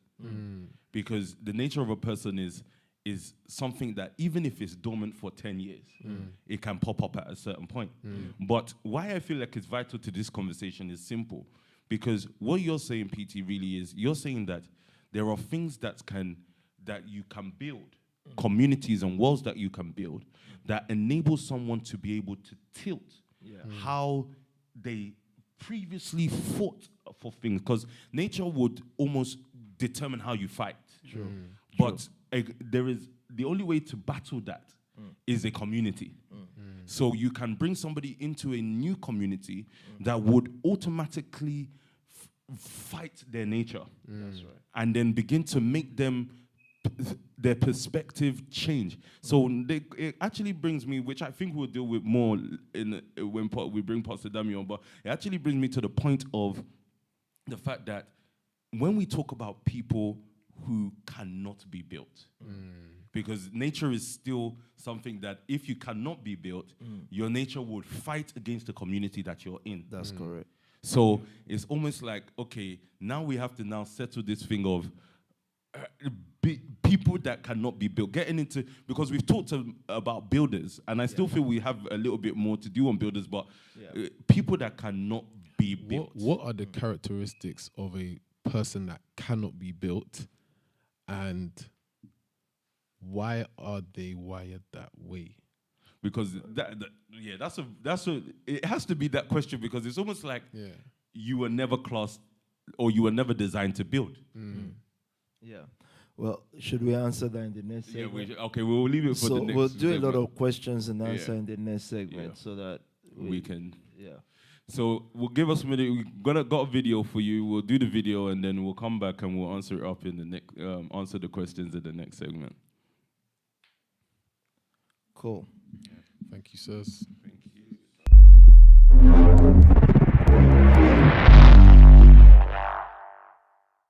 Shit, Joey Clipstar, HB Freestyle Season 3 now. As I always say, it's the season of the legends and the hottest up-and-comers. And talk about legendary, we can't deny that the Hope Dealer's first HB Freestyle was legendary, so we had to bring them back for part 2. It's the first part 2 we're doing, and you're going to see plenty more. So enough for me, let's get into it. Come on, Hope Dealers. Niggas acting like we can't rap. The shit you're doing in your videos now was doing back in 016. Shit. Hey, listen. We used to do drills in Volvos. The stick that I got in for goals, it's for jumping out whips like polos. Back then it was a brought down Astra, Aquas and Jojos. I had to tell bro chill. He put bells with the air like Phil, so that cannon can't take no photos. This SK's got older, so let's spray in my brethren's Benz. If the cars are smart, it's Noah's Ark, we'll roll in 2s again. I used to think Audi do it, I wanted to know why he had that Q for. Big bro told me the war is mad, and plus he was tired of 2 doors. After the 2 getting stopped in the 2.2, feds thought that I look like Dave. Got mad, don't slap this off if I say so, I ain't getting bumped like Southwest Train. I remember them times when I thought I would do rolls, and mum didn't think I would clean up. My dog keep me firm and strong, but I still popcorn, don't tell man to eat. Yeah, I was on the back road with my G, and we was trying to make some pounds. And back then it was penny up, now strictly nose, bro, sit back down. What you mean? Down foul. But don't be fooled by source, of course I step with things in style. Nice. I'll whip it and serve it. I still cling it and curb it. Trap mode in the band all working. Quick toe broskies to shut these curtains. Trap Queen and Slim grab a like a sim. Got a make sure the phone line twerking. Did a date we ain't going Dutch. Tell a sweet one put the weapon in a Birkin. Flick of the wrist, I do it like this. Just give it a whip, gotta cling it with purpose. Phone E for the new AP with a river view coming fully refurbished. Creeping, scheming, jeepers, creepers, gunning, leaning, catching, sleeping. There's more than 2 in this rusty KJ, that's a rusty gauge. Turn and pack in the morning, I call that a wake and bake. I put corn in teens and flesh, not on the gram like Tory Lanes. Been scoring goals all season, these shots they can't get saved. Don't look a man put the smack down, he's still trying to turn that rock from Kane. We don't fling this corn for fame, we show the young money like Lil Wayne. If I spill this bloody ain't getting up, tell him airplane mode is 9. If I spill this bloody ain't coming back next day like Amazon Prime. Run for the bag so much, should've worked in Barclays. I don't twist, just push that car key with charge. You try know that's army. Catch me slipping Harley. How? I don't even trust my auntie. Man can't roll up on my family. Not find me, I'm sorry. Excellence, I ain't your normal pedestrian. I was on roll with the fish scales that the boys always been pescatarian. 100 bags up, it's unfair again. I just stay in my lane. I got guap and bro got guap. Whole team got guap, don't know who to blame. Oh no, we ain't no music group, it's a death if I find out where you jam. I'm trying to take music, Universal, BTR, I'm big in a rap. Disturbing London and all my G's fresh, so I even the ops got a tiny temper. I make epic records, should I be like when I see my man, everything shell up. Since 93 I've been peak, been a dream chaser, trying to get it like me. Been a bad boy live in the streets, no cap, and my rap, you can check the receipt. Me and gang got ruthless records, so boy better know we're still live in the T. And I put my life on the line, just know that I play for keeps. Part 2, HB Freestyles, Joey Clipstar, Hope Dealers, Legends, the hottest out.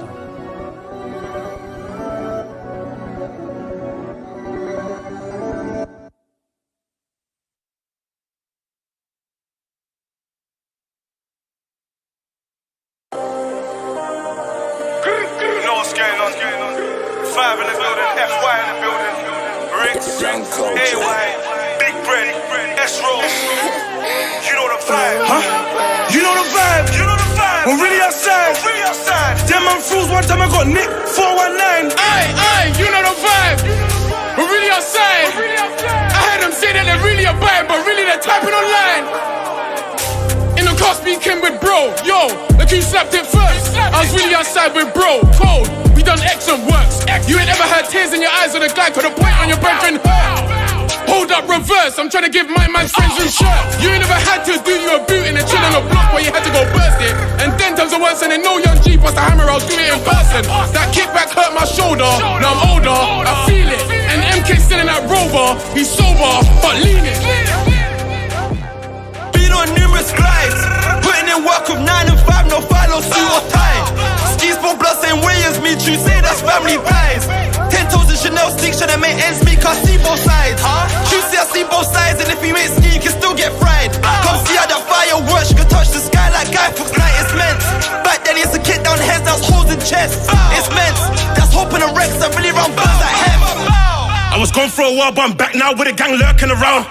Them man there can't do what we do. How many times do my blood spill on the ground? Old dealers were the talk of the town. The fool that I left, but you know I'm about, and I can't stop thinking. How many times did the ops think I was gonna back down? Can't see these actors.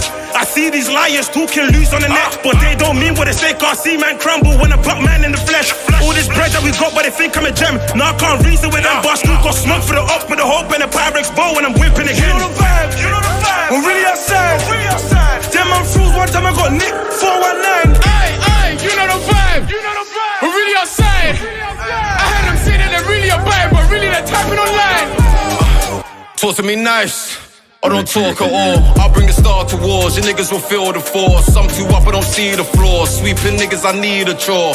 In a brand new truck with a bust on wrist, as I circle the city, I need a tour. Them boy, they're well-known actors. I'ma grind hard till the nigga go platinum. You niggas make it in life at random. What a pity.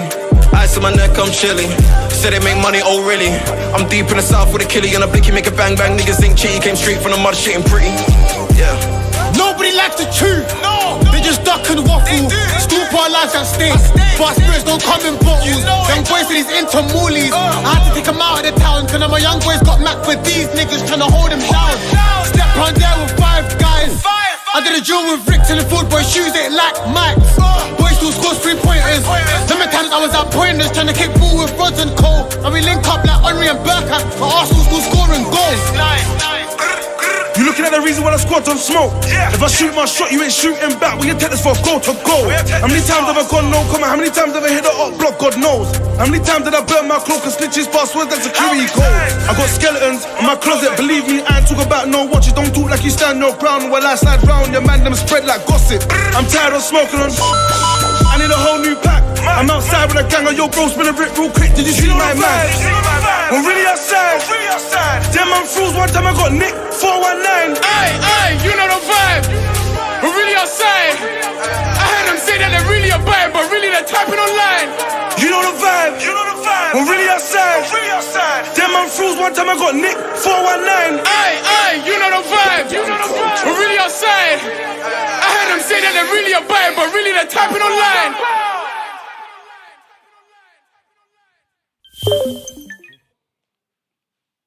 Subscribe now. Yeah, so let's do what the video just said. Subscribe now. No, I'm joking. It's first of all a pleasure. The second segment with Pastor Dami, I think we have to pause and wait a moment and first of all ask the golden question to Pastor Dami. How do you feel, sir? It's a golden question. I've been waiting for the moment to ask how does this feel? What's up? Like, and in case, so that we don't assume you all know, Pastor Dami has been practicing engineering. He's an electrical engineer for the UK, not for Nigeria, for the UK, and some of the biggest work you've seen, the railways and all that. He was or he is a participant in making sure that it happens. Yeah. And it's something that I've called, looking at his profile, is a service to the UK. And of course, he was a contractor and all that. And he's done that for 12 years. So you can imagine, the first youngest chartered engineer getting into that field. Now he resigns or retires 12 years after, and haven't lived a life that is that structured. That's why we're excited to say, how does it feel? Yes, it's a very surreal feeling. And it's a mixture of things, really. And, the questions that I believe Pac and S. Rose were speaking about are very pertinent to this discussion. Because the question I think he ended on was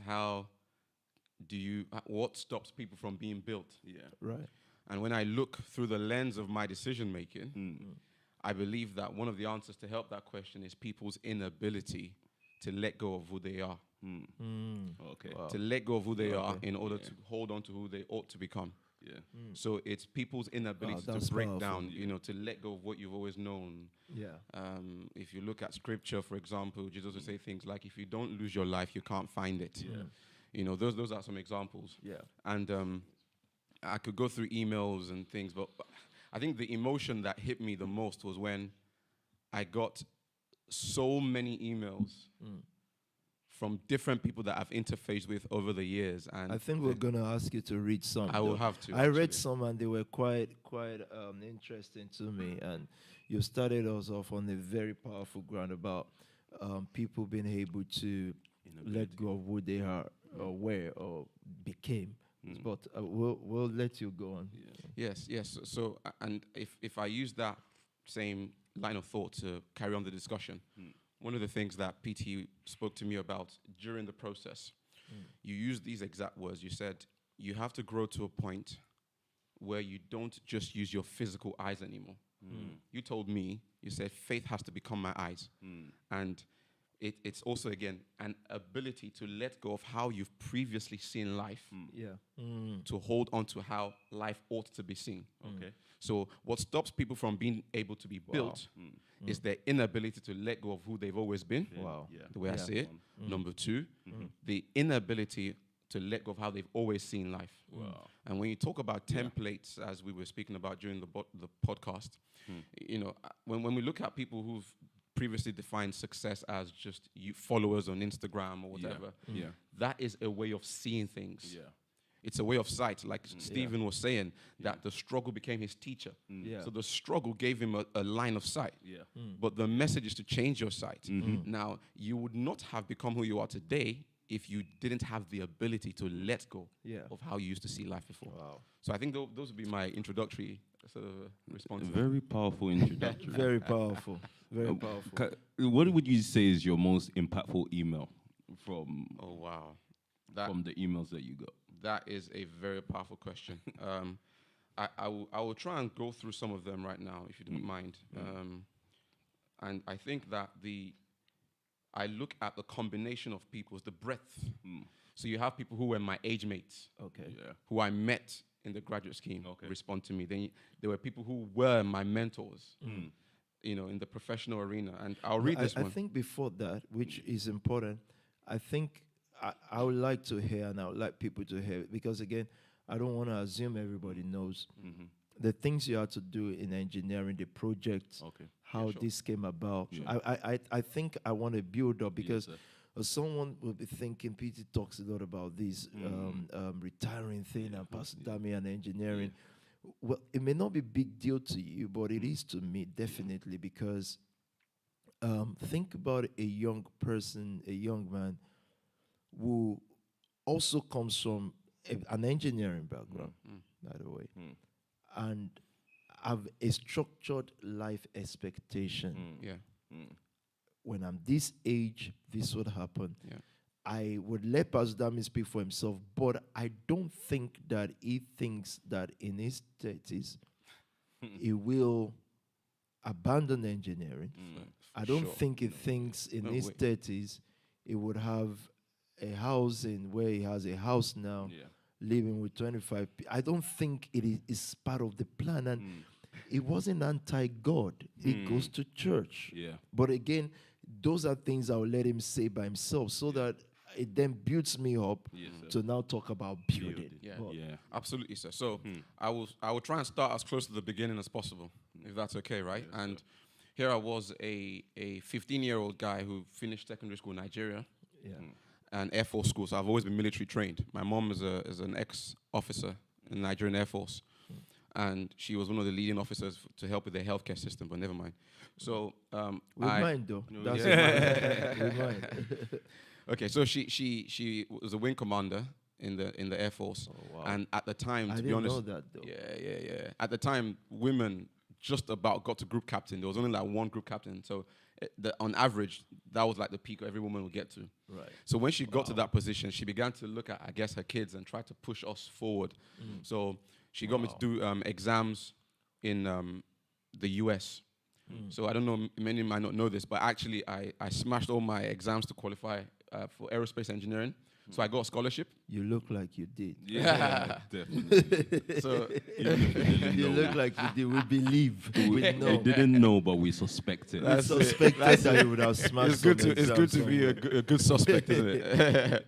So I got scholarships. Someone said yesterday, we were saying to Bondus, did you finish the... Bondus was actually studying to be a civil engineer. Yeah, imagine. People just, oh. Please imagine Bondus as civil engineer with some vest on. So they were saying, but you didn't finish. He said, look, I finished when I thought I was true. Yeah. Like he left the class and, I've learned all this. I can now go, guys. Apparently he graduated on credits. Like he didn't finish the thing. He just got to a certain level of credits. Pastor Oni was saying yesterday, and he just said, I'm done. When he was ready. Yes. So I got a scholarship, and the issue with my scholarships, I mean, I think it was actually Oklahoma State at the time believed that they would fund me for my entire education and post-graduation life.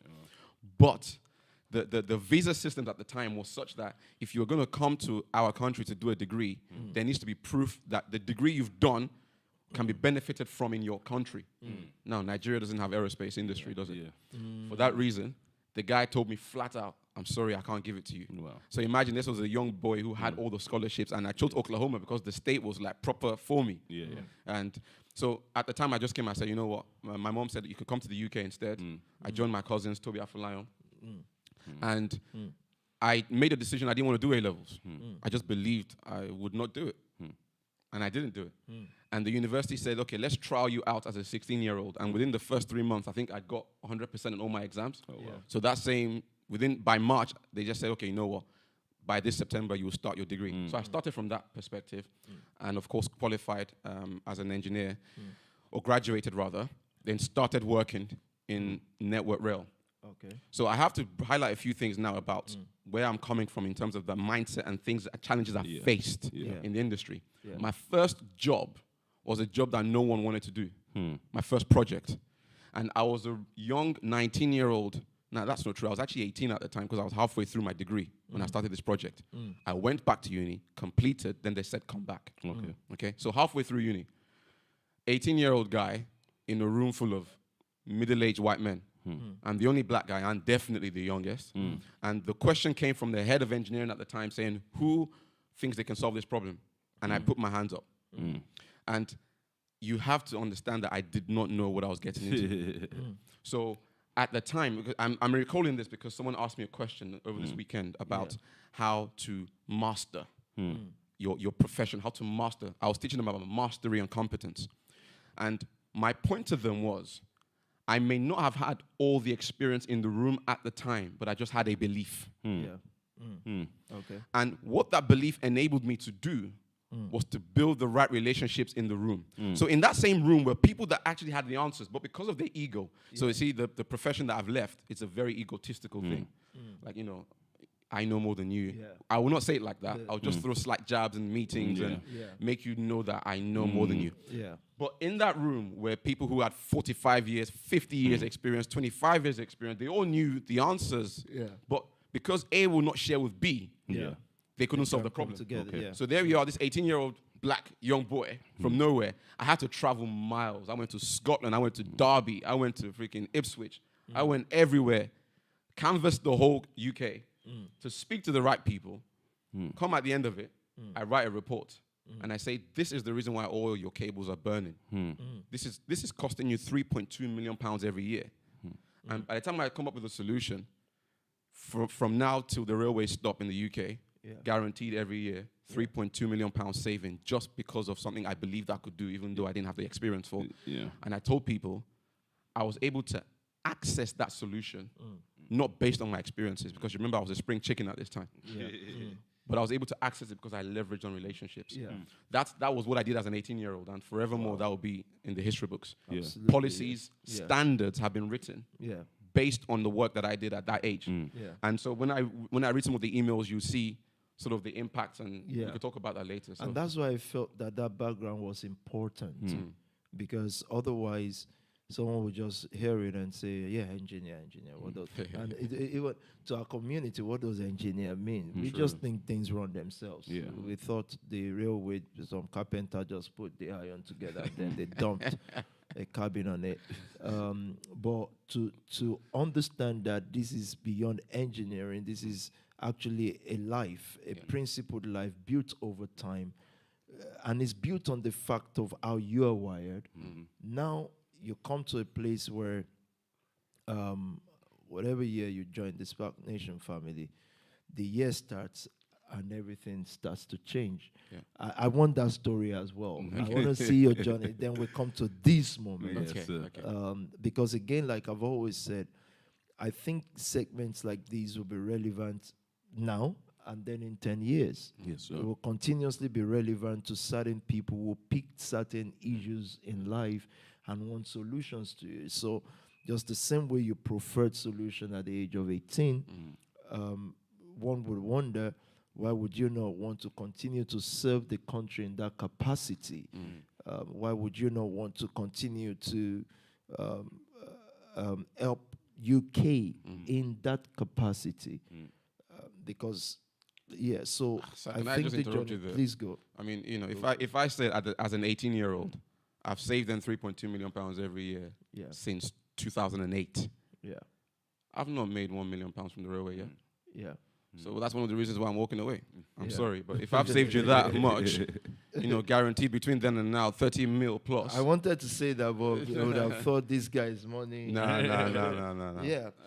They didn't give you just 10% of that. Exactly. But the musicians will have that because they entertain. Yes. They don't save the country money, but they are entitled to that. Exactly right. Yeah. So that's probably one of the reasons why, sir. So as well as other things. But, your question you asked about the metamorphosis, if you like, at the entry point to the Nation family. Yes, sir. And it's moments like this I would like to honor people who've helped in that journey because it was something that was not necessarily the easiest to have done. And I want to encourage anybody who's maybe hearing this podcast years later or even now, the process of letting go is a beautiful struggle, I would say.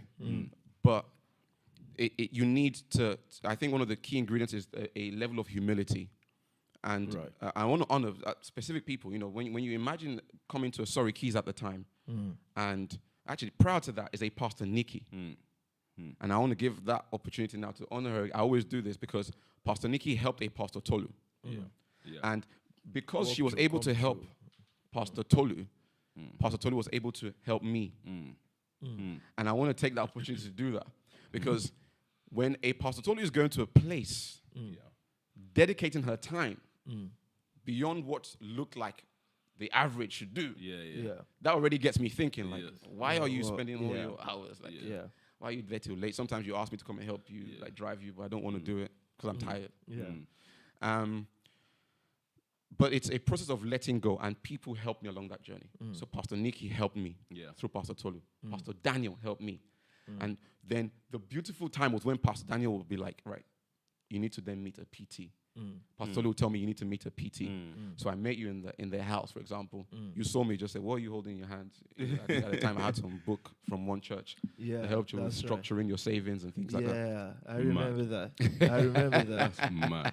And those kind of things, I was so raw in those days. It just pissed me off. Like, I saw like 10 things, savings, 10%. I'm looking at it like, who's this guy, man? Structuring your savings. Trust me, structuring the whole thing. And I think one evening you were going to go to the the program or the learning program. That's correct. That's correct. And what ended up happening was I was meant to go somewhere, and then Pastor Tolu invited me and said, "Why don't you join? Come and see what it's like." So I think I met you. It was a Thursday service. Sorry, it was a Thursday service. I came there and I was blown away. You used to come to the men's meeting as well. I used to come to definitely. With the men's meeting. You remember with my bag, right? Very decent young man. What happened to me? So I used to come to the Wednesday meeting, and I think that was the process where I began to know everybody. Where you told me, oh yeah, just come, we'll just gist. And then it went from just gisting to seeing that, there's prayer here. But even then, you guys would pray, and I would just sit there and just look. Sometimes I'll pray, sometimes I wouldn't. I wasn't really churched like that. People don't really know that, but I wasn't a churched guy. I used to go, but it wasn't cutting it for me. that men's meeting was something else. That men's meeting was definitely something else. Go for it. So I had to let go of that. The whole church process as well. For me, seeing church in a new dimension, a new way, but I would say the people around helped me. People around who helped me at the time were anchors to push me through to where I am today. So that process of letting go of the structures was difficult, but it's a beautiful struggle. That's why I use those words. And anyone who knows me, I like my butterflies very much. So I'll just use one example here. Go for it. I use this to explain sometimes the journey for me. Before you have a butterfly, you have a caterpillar, right? A caterpillar crawls on the floor. It has to climb up a tree eventually. Then when it climbs up to that tree, it enters something called a cocoon. Right. Where there's no light, there's darkness, and then it has to dissolve. So the caterpillar structure must get to a stage where it has to dissolve and take a new shape.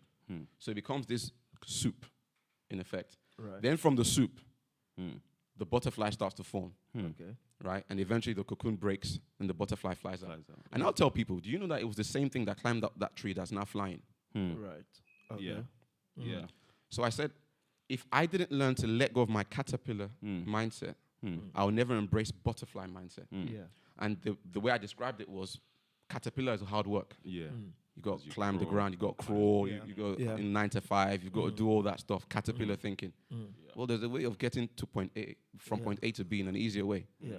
Less hard work, less friction. And you fly. Takes less time. So that was the process for me. It's a beautiful struggle where you have to let go. You change shape. But then I think beauty is what you see on the other end of it. Caterpillars are ugly, butterflies are more beautiful, I think. That's correct. So then you got into the nation. I still want to see the process of change. The summary of change is that you had to let go of who you was. Yes, sir. And I think if you don't get anything from this, I think this is major. The reason why people, and you've said it in better ways that I probably could have, the reason why people don't, why they are not built, or why they can't be built, some people, is there is a process of humility that is demanded. And I realized that being humble has nothing to do with if you're rich or poor.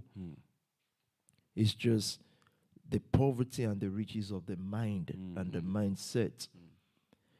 Most poor people that you meet, they will bombard you with a lot of principles straight away and many advice. They're talking, oh, you see in life, one man is telling you see, life is not about money. I'm saying, yeah, but can you just not tell me, can you just face your life and leave me out of it? They have many advice, and I think when people are getting older, they begin to think that they are advisors. They just want to talk about things. And most times I've had to tell the others, like, look, I'm not in on none of that shit, yeah? I'm not here for any talk about advice and life and stuff. It's just, we're talking about a business. So can we just finish it and now get the hell out of here? I don't want to about life. I don't want to talk about your perspective about the incident of, it's long.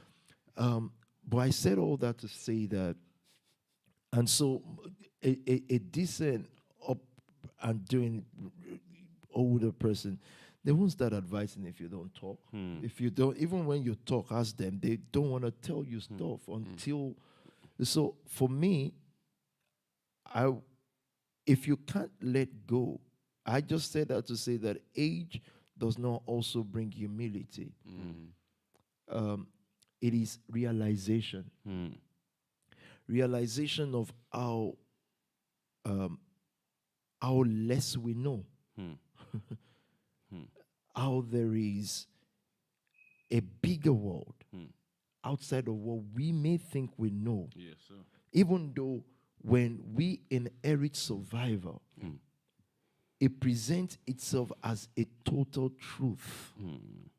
It is total. Whatever you were learning from your age 0 to your 20s, it's like total. What you saw your parent do is like total world.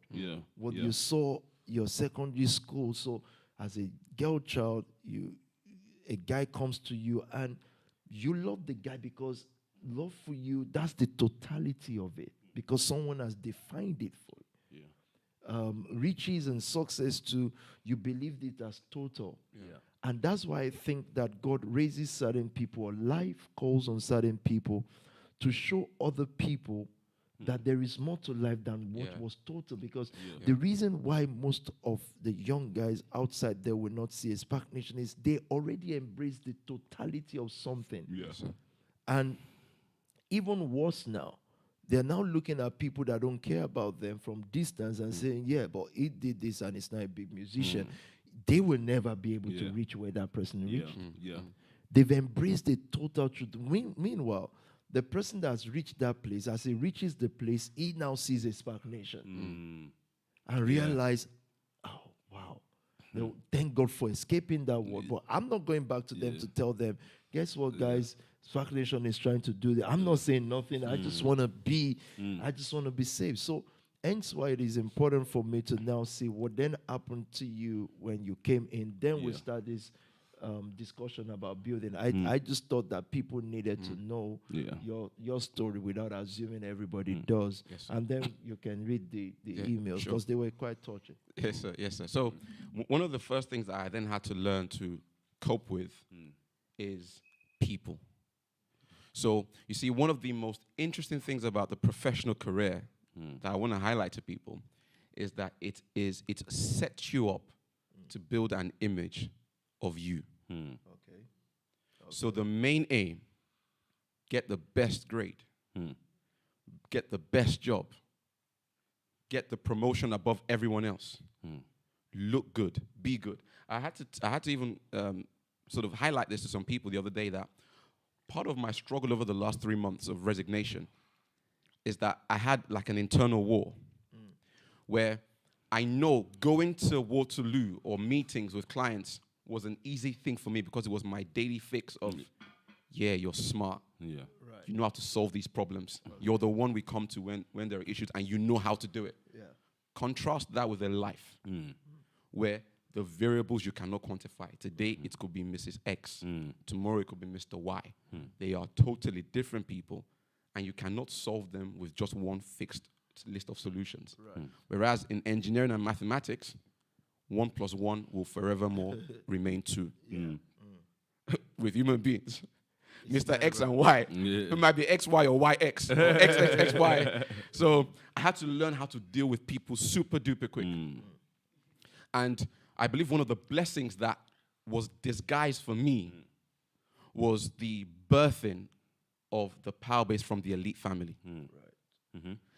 I just came at a pivotal time where it just so happened that elite just gave birth to the power base. And then I just used to turn up, remember, with Pastor Daniel, and some days he would tell me to talk and I would talk. Next thing I'm being told is, you're going to lead this. You got to remember, I've come in like cold, unchurched. So I've come in absolutely cold. But I think, sir, that the putting in the fire was what helped me. And I also want to highlight there's something about the scientific method that I believe also helped me, sir, when I look back now in reflection. You see, the scientist doesn't mind being proven wrong if you give them evidence. Don't get it twisted. The scientist is waiting to be proven wrong. That's how we're wired. Life is not based on stubbornness of my opinion is my opinion. No, far from it. Just prove him wrong. Prove me wrong. So this is what I believe. I've done the experiments. This is what I can see. If you're saying there's something superior to that, show me. And I believe that God was fortunate, I guess, or I was fortunate that God sort of stepped in and showed me that, because I think my mind was wired at the time for prove it to me. And whilst I was getting involved with people and dealing with people, there were some landmark moments that I think had to be supernatural to get me. So you remember Ashburnham, don't you? I was just waiting for you to land there. Because Ashburnham was that moment. If you can talk about divine intervention, I think that was probably it. Where beyond all reasonable doubt, I saw things that you can't say I made up. So I think that helped me. So there was the people aspect of being thrust into dealing with people, learning that people that's what life is about, people. Whereas in the profession, let me tell you what they do. They make you tame. The more tame you are, the more you fit a template, the higher you're likely to climb. So the professional life takes the fire out of you, the lion out of you. Yeah. You're tame. You're like a freaking circus animal. But that's what they want. So, but dealing with people helped me to draw certain things out. And then the supernatural, if I'm being honest, that's just purely what happened for me. And, it was that moment in Ashburnham, Pastor Bayo stood next to me, and I saw something move in the air. Okay, this is a podcast. I know it's getting a bit spiritual now. Go for it. Don't worry. Hey. No. Just go. No one because can take I'm going to touch the supernatural since you've mentioned it. So it's a life experience. It's a life experience. 100%. Like, I always say this, people with an argument, people with an argument have nothing on you if you've got the experience. I know what I experienced. So that moment right there, I think changed like the entire course, and I thought, stuff happens here, stuff does happen. So sir, if I was to touch on two initial things, it's being thrust into dealing with people in an unexpected way. And then God had to supernaturally invade my space. Absolutely. And I think, Ashburnham was the prayer season. The reason for signs and wonders is to establish certain things when the mind can't comprehend certain things. Meaning you believe there's supernatural, but God shows stuff because he wants to get to somebody. He wants to prove that these things are real. They are not just... It's not just a motivational talk. There's a supernatural power. There's supernatural life behind certain things. So let's get into the building. But before then, I think some of those emails were so important. These were Pastor Dami's colleagues sending him emails. And before we read it, we are supernatural people wrapped up in the natural. As a community, that's what we are. Wrapped up in the natural so that we can be relatable. But at the end of the day, we're supernatural people. We are spiritual. We're spiritual. We live in the body. We have a mind. So how your spiritual strength is based on how much you are in control of your mind. Spirituality is important in the school of wealth as well. It's very vital. And I think in days to come we'll have time to talk about that. But perhaps there are people watching and thinking, how can I be built? What will stop me from being built? What kind of building will I be? I think the next 30 minutes we want to aim at that and answer it. But I think these emails are important, though. I think they are vital to our discussion. Yes, sir.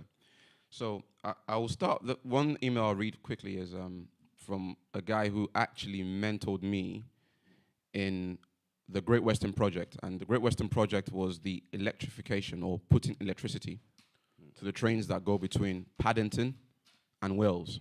So that's a couple £2 billion. And I was the lead engineer for putting the systems in place. So this guy helped me to get set up. And when I sent him the email, this was his response. It says, "This has surely come as a surprise to me. I did not expect an email from you with the word retirement. Having said that, I guess I understand that you have a knack for doing things out of the ordinary. It is a bold decision, and I hope you enjoy it. It's an absolute pleasure working with you on the engineering side, assuming you are still based in London." He then said, "I'm not very well versed in Christianity, but Google tells me that you are a shepherd to us." He then says, "I have been in India for the last 3 months, as my father unfortunately passed away, and I may need some direction from you, Mr. Shepherd. I will be in touch with you. I will touch base with you when I come back, maybe in church. Now, this is a Hindu man who, of course, as you could tell there, hasn't sort of had exposure to Christianity before. Yeah. And I always say this, that courage is infectious. And I'm getting to live that out now and see it, even though you could still be a little bit nervous sometimes, but the appreciation of the decision making grows every day.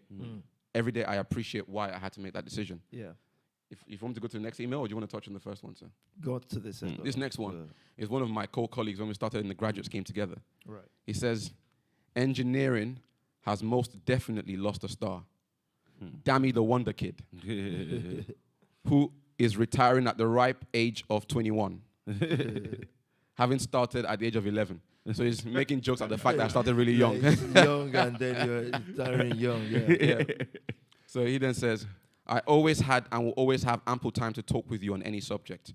With you, what you are doing is incredibly admirable, and I certainly don't have the cojones to make such a life-changing decision.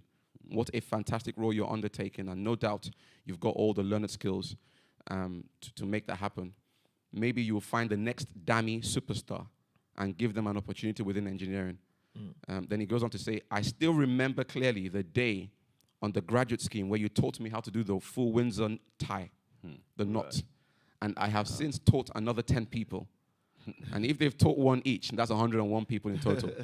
Now, engineers, this is how you think, isn't it? Of course. Yeah? So he then says, it's a nice random fact I thought I should share with you. But you may never know how much difference you can make to someone based on your first impression. Never underestimate the small things. Please do reach out and be in touch. And all the best. I wouldn't be worried about returning to engineering if things don't work out. That's what he said. He said he won't be bothered to worry about engineering. Yeah. I'm just thinking, and this is where we start the last three questions from. These are amazing testimonials, very inspiring. And I think these steps were, or this step actually, preordained by God. But like I said, the weatherman can forecast rain, but it doesn't make it rain. So he has to orchestrate everything. And that's what I wanted to, that's why I needed that background story. He had to make sure that you couldn't go America when you, even though you passed all the exams. He made sure you had to come here. And I think what he sees ahead is 2020. Yes, sir. I think what life was planning was this. I think you had to go into engineering in order to be able to retire from engineering. I think also, ultimately, you would have retired. Either age would have made you retire or stuff. But I think it set the family your way to make you take the decision when it matters. Yes, sir. Because should you retire at, I don't know what retirement age is now, 60, whatever. I had a 71-year-old email me last week saying he wished he took the decision I'm taking now, and he's still not retired yet. It can't, because he will be held there. Now, I think everything was orchestrated for this to happen, because then, for me, the way I would then see it, and I'm coming to the building stuff, is because something is being built that even Dammy cannot understand now. He can only understand it step by step. So something comes to him, and he thinks. I remember one Thursday, I turned to Pastor Dammy, and this was time they were trying to rebuild Power Base. It was they were learning.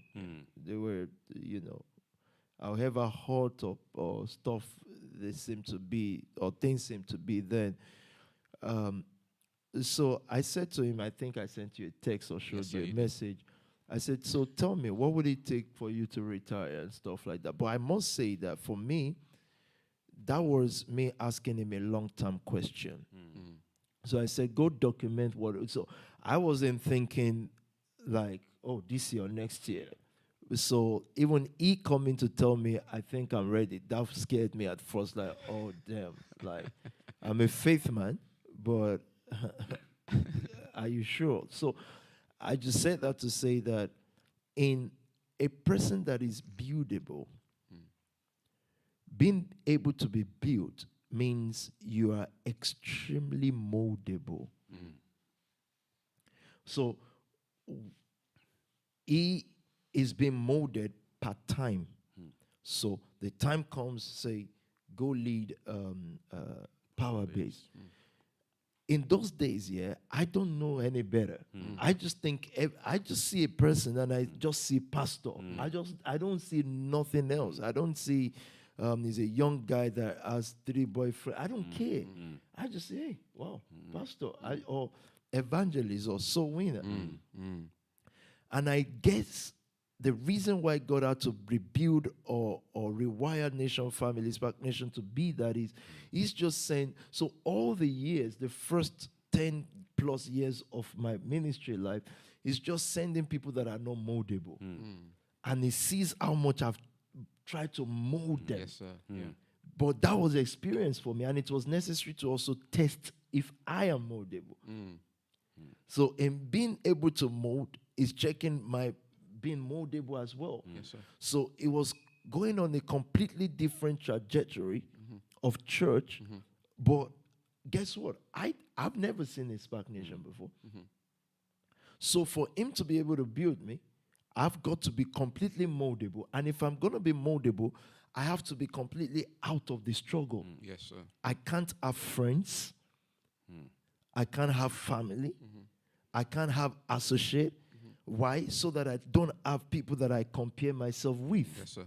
Because it's a completely new, different journey and trajectory.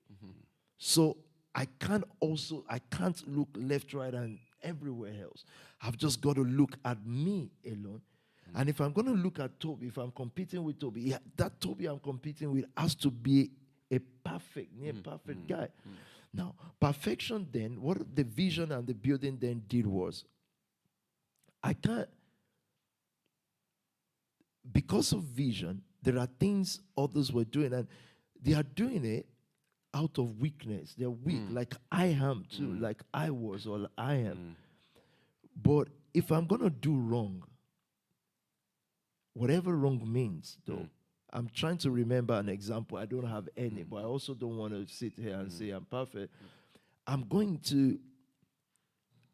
going to be haphazard because I'm going to think about the guy that I see, not the guy that is living now. So when others could afford to do certain things, I can't because of the guy that I've become internally. It's just that that guy is not yet seen publicly, but I've become it. I became that guy in isolation. I became that guy the day I realized that I can't have even pastor friends. So I'm not even talking about friends who influence you towards wrong stuff. No, the day I've just seen a new nation.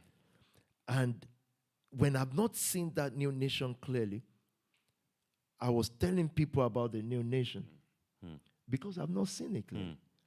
The clearer I saw it, the more I realized that the people I'm telling cannot be it. And it's not about them, it's about me. And I think the question keeps coming back to me, are you that new nation yet? Because once I shot out of that world, I needed a guy to compete with. Because that guy becomes my guiding light for what this guy becomes. Is the one you are constantly, so like Ezra said it, you're fighting with who you was before.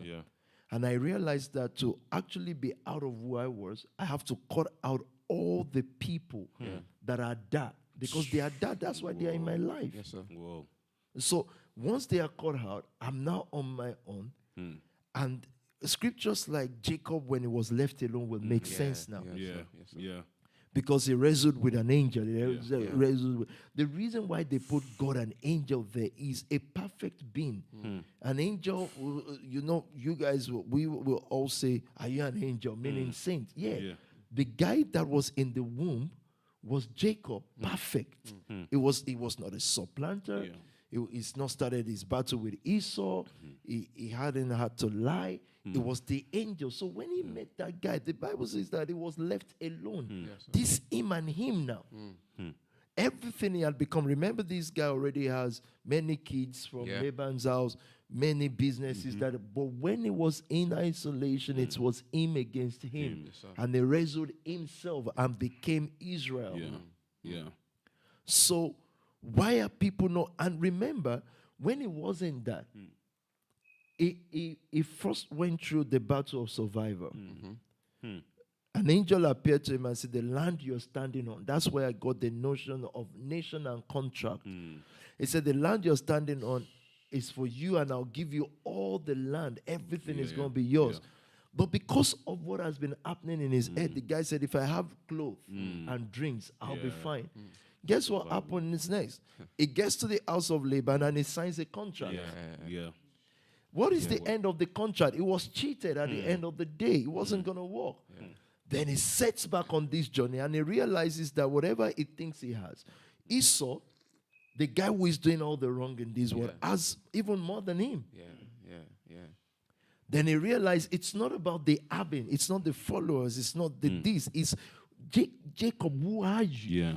So you know what? Interrupt me every time before I start preaching. Before I turn this to Thursday service. No, I have to say the congregation. That reminds me of something. In the house, we're listening to one of the SoundClouds from April 2017, Assignment. And you said very categorically, when you come to this earth, you bring something from the eternal. That's the only thing you've got. The issue is when you then come to realization as an older person, you then get tempted by contracts, in quotes now, i.e. houses, mortgages. And these are things that you were very clear to say, you leave those things. You even said the body you come with, you leave here as well. You don't take it with you. So everything you come here with, you leave. Whereas, and then you then said, it's not about what you can take.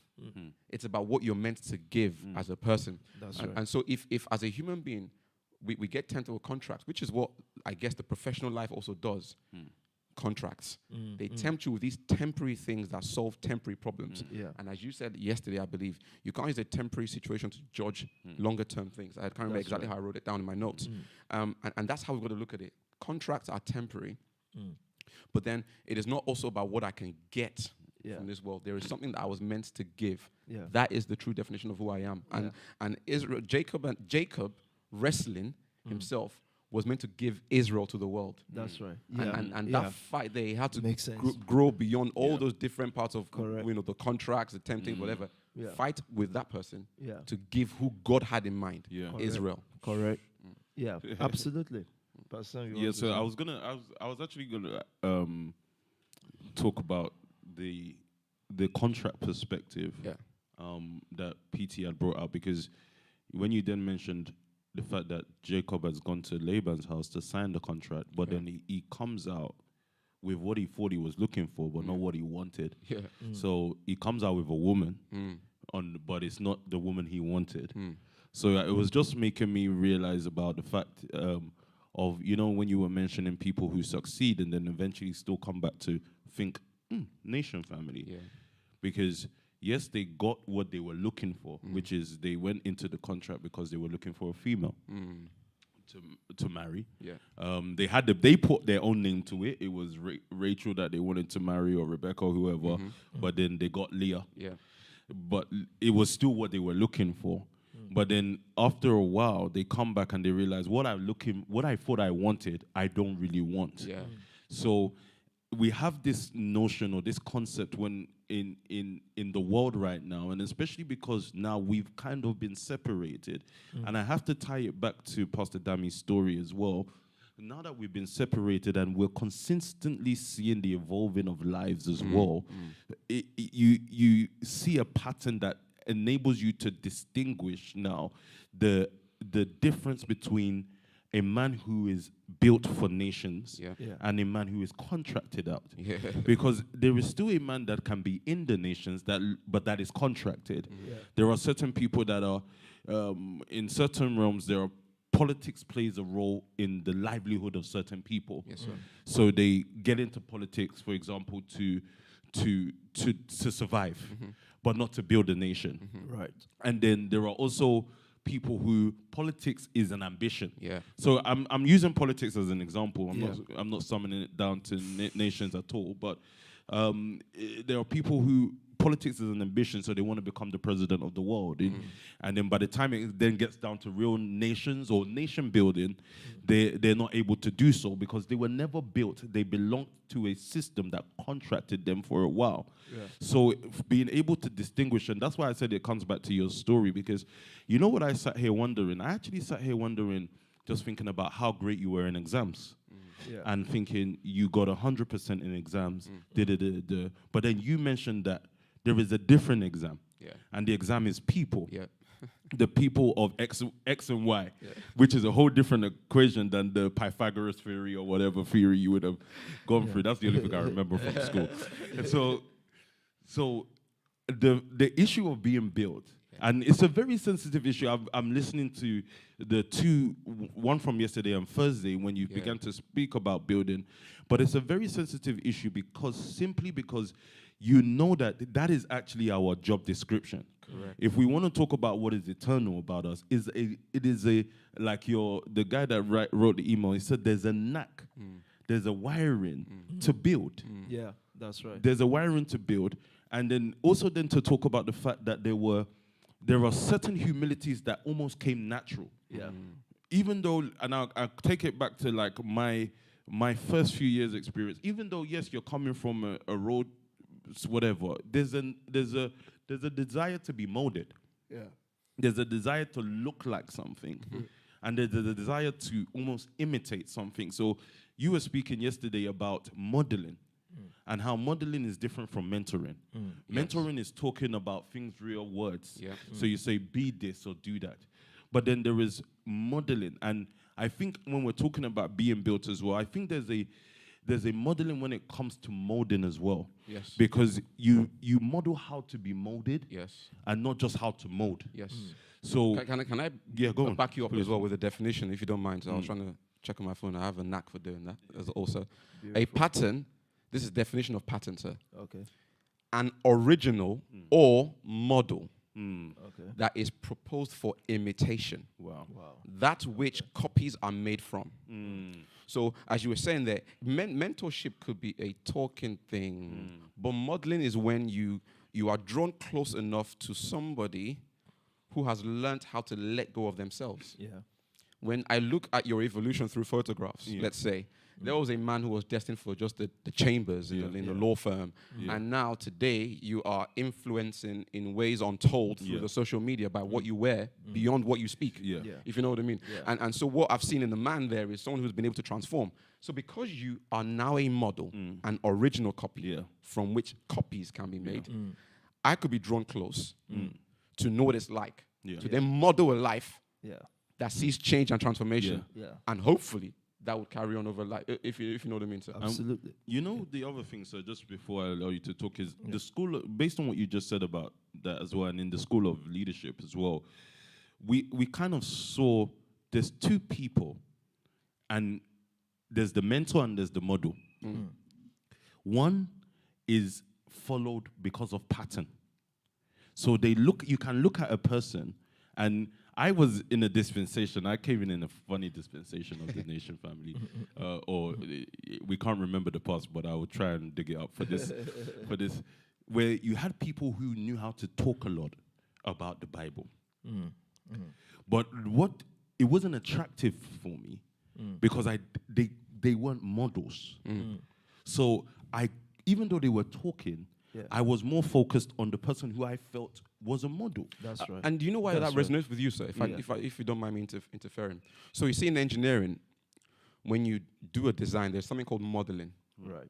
Modeling, in a way, is the recreation of what would be, but in a different environment. Okay. So the reason why I want to say that with you, the reason why PT will resonate with you is because of his relationship with the truth. I'll say that again. His relationship with the truth is what impacted you. A mentor or someone in a distance can say truth and just throw it out there. that could be said. Truth is cheap, Yeah. so to speak. Okay. I mean, if we look at Jesus' disciples, right, you could see different relationships with the truth. Thomas doubted the truth. Yeah. Peter believed the truth, later denied part of it, believed again. Others did business with the truth. Judas, right? Others were transformed by the truth. John.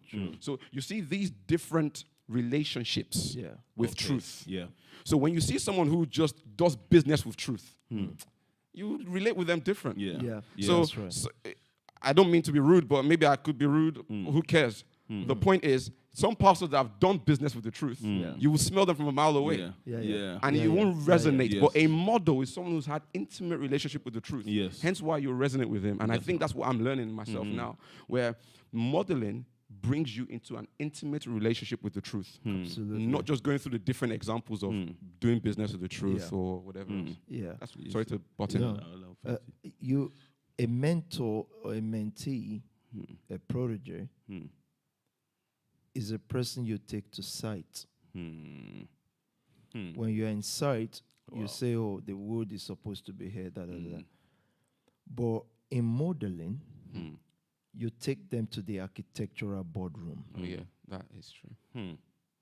So, and the reason why you have mentors most times is mentors, your mentees and protege, they are people who want the end product from you. Okay. They're not asking you to mold them. They're just saying, look, I see your result and it's great. Okay. My eyes is fixed on that end result. I want to be what you are. But they miss one step. You see, in modeling is the creation of, like what you've read, but this is my own paraphrasing also, the creating of prototypes. So it's not many. Yes, sir. Yeah. Correct. You don't go and start creating mini buildings, 100, 300. How? You create one, they take it to different environment, and the carpenters and stuff, and the engineers bring it to fruition, to physical stuff. Yes, sir. People should learn. So what would happen with pattern is very few would have relationship with the model. God's model. Apostleship is God's model on earth. So that's what it is. And by the way, apostleship, as we've said before, is not just a spiritual word. So you have the banking family, Yes, sir. the Medici family. They were apostles of certain dimensions. Yes, sir. Yes, sir. Yeah. Now, everybody can read their books. You would always say, how did you read this book? Did you read this? But have you noticed that after reading it, nothing happens? Nothing is going to ever happen. If you like, you can read that poor dad. You just become the poor dad for the poor kid that is coming. It's just because you know it's popular in your generation. Have you read Rich Rad Baba? I say, yeah, but you just became the poor dad for the poor kid. Because they missed the step called model. Model is more detailed than mentoring. Of course, mentoring is a key way in. Modeling most times is without words. So you have to be the one to search out the word that is not being spoken. Yeah.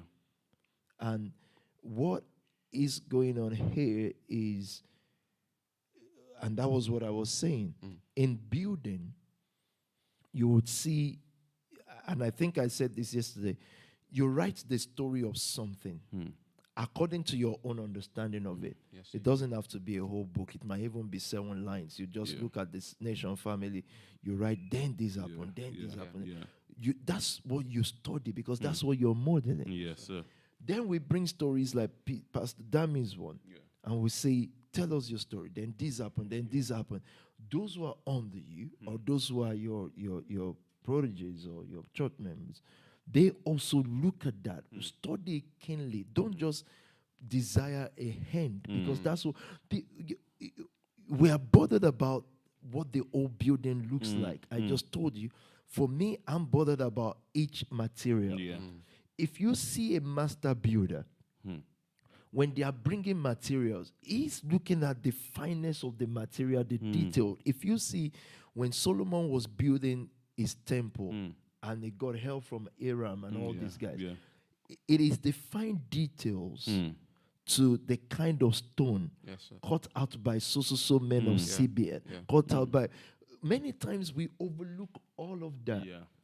But where we're going is, I want to become this in life. Then I'm saying, look, the kind of material you're building with is why you're not going to become that. But you say, oh, sir, I just want to become great. And sometimes you say, oh, I even just want to surprise you and support this work. I'm saying, guy, I'm telling you about the material. But again, because of who they are, which is not gone, they're not hearing me. It is the material. Will you marry? It's a material. Yes, sir. Even if you're going to have illicit affair, whatever that means. Who with? I'm sorry, but this podcast, right? Whatever is going to happen, it's about the fineness of the material. It's about... So most times people quickly jump to what they've known. So if we say maybe you're doing this one, oh, I've sinned, oh God, forgive me. I'm saying, no. Let me tell you. Leave God alone first. Let's talk about how you're making decisions and with whom you're making decisions. Because if you pay attention to the fineness and the details of the material, you will be copying a model. And that model will automatically give you a great life. It's just automatic, meaning it would even have nothing to do with your brilliance. It just has to do with, you see, all these books are great.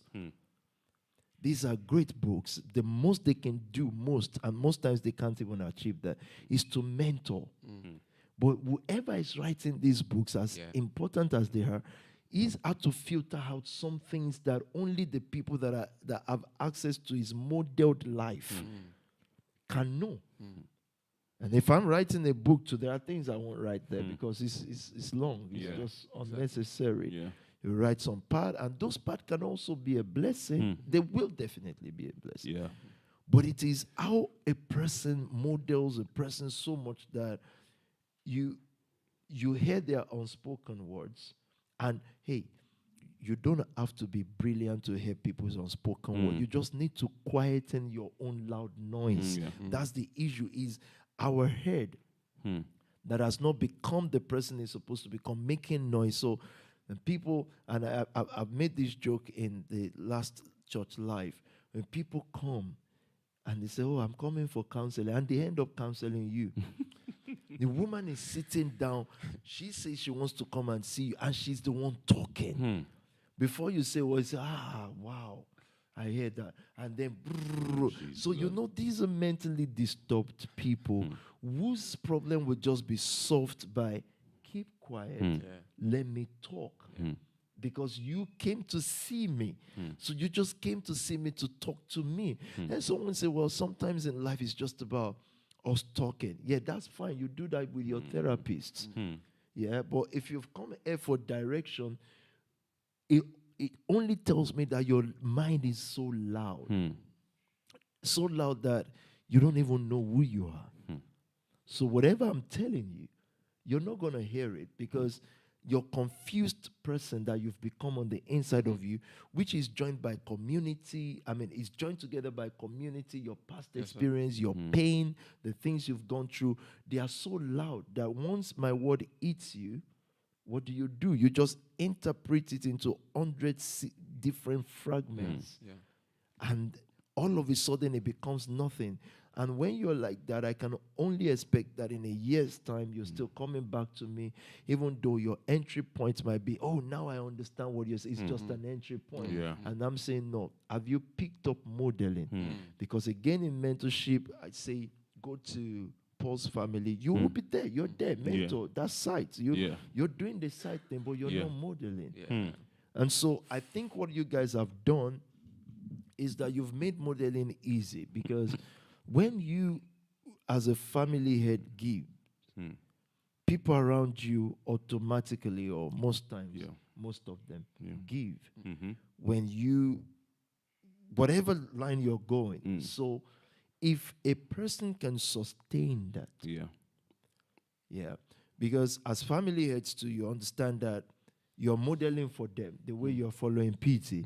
They're watching you. The moment you're becoming rebellious, maybe because they are taking something from you for now, they may still be around. But straight away they've picked it that, okay, there's a disconnect here. And they're going to do that same thing to you too. So we break the chain of modeling from that. But if we're able to sustain that and keep driving it, what you've done is you've not built 300 models. You've given 300 people one model. Exactly. Wow. And they will rebuild it. And they will rebuild it in the ways that things must be built subconsciously. So when people say, how do you feel from kitchen potting or to where you are now? So I don't feel any way because it's so subconscious and it comes out of a natural being. It is so effortless, completely effortless. It is us that we had to put name to it, like building people. For me, it's not building people. It's just relationship with a dummy. It's not with the mindset of, let me go and build this up.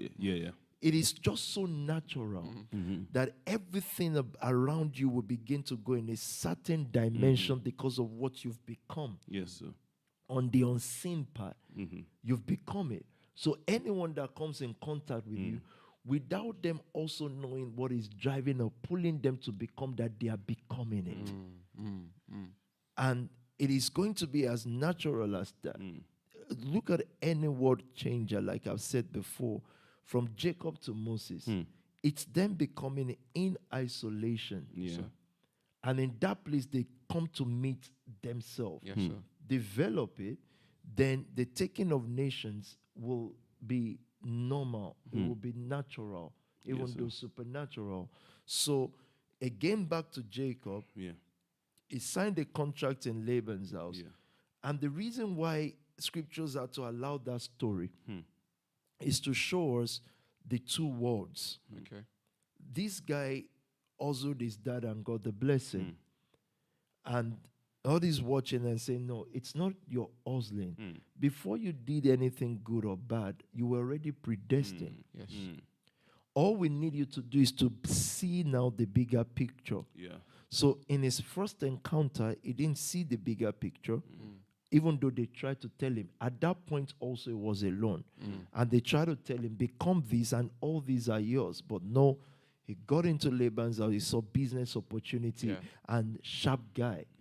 He keys into the business opportunity, but that was a kind of a waste of 20 years of his life. He comes back to the sport and then he has this encounter. By now, he's learned. By now, he's come to realize that no matter how much you work in the system, you already have your limitation. Once a person becomes a popular musician, an athlete, you already know where they stop. That's it. What we don't know is what is in the land that God told Jacob to sign a deal with him. We don't know.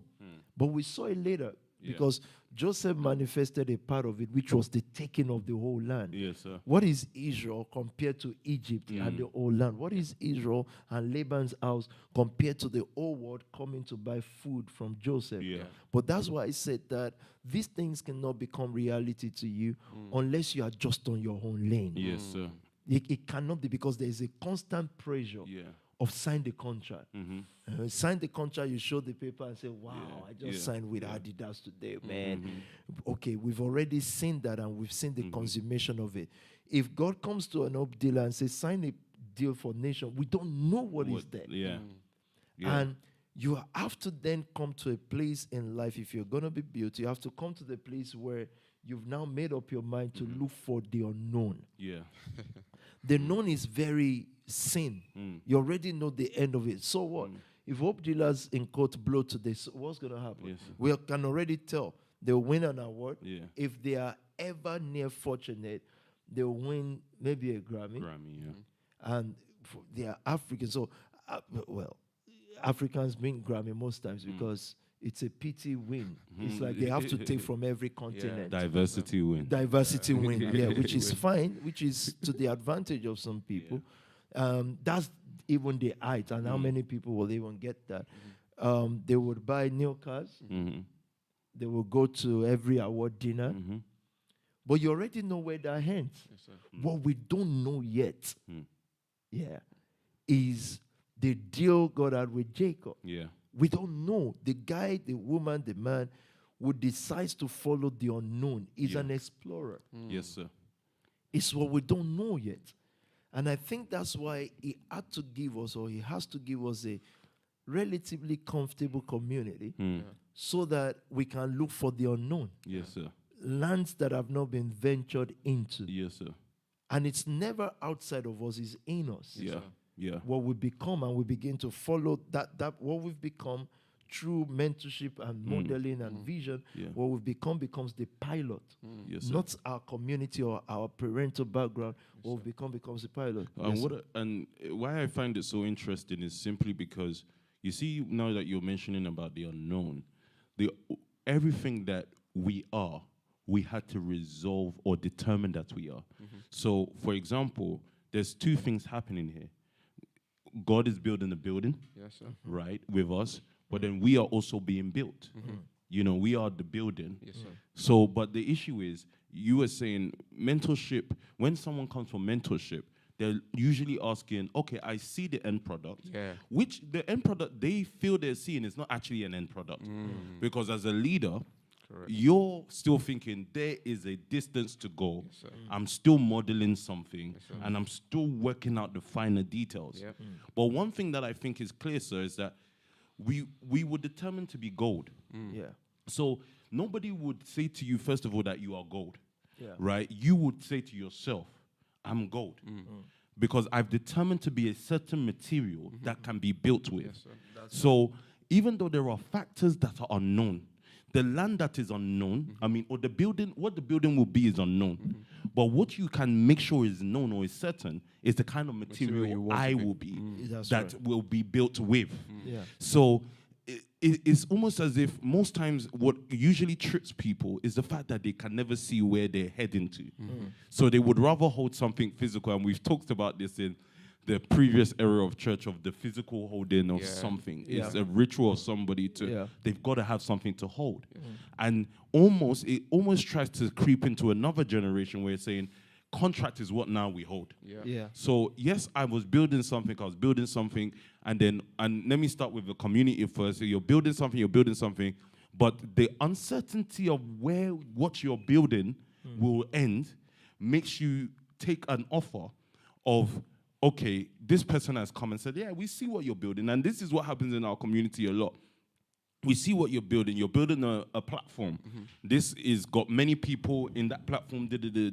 Let's come in. Let's buy it for 2-3 million. And let's take it off you so that you don't have to build this anymore. But we'll give you some creative rights. So that you're still a part of So you're no longer you will no longer be responsible for the completion of this building, but you will have a role to play in still building. Whereas in the nation family now, even though there's a land that we're being taken to, a building, so I can look at a pack and say, the beauty of our struggle is the fact that we'll say, okay, this is packed now at 25. But I wonder what this will be in 10 years. And that's the beauty of our own struggle, because you're no longer looking at things in a sense of, oh, I wonder, I hope he makes it. You're thinking, oh, I want to see the beauty of this building. Absolutely, and just to back up what you're saying, I think it's the best context to bring it up. We all normally talk about decades and 10 years and 10 years. What normally happens is people that design homes, the average home, they will recommend the testing of your foundation every 10 years.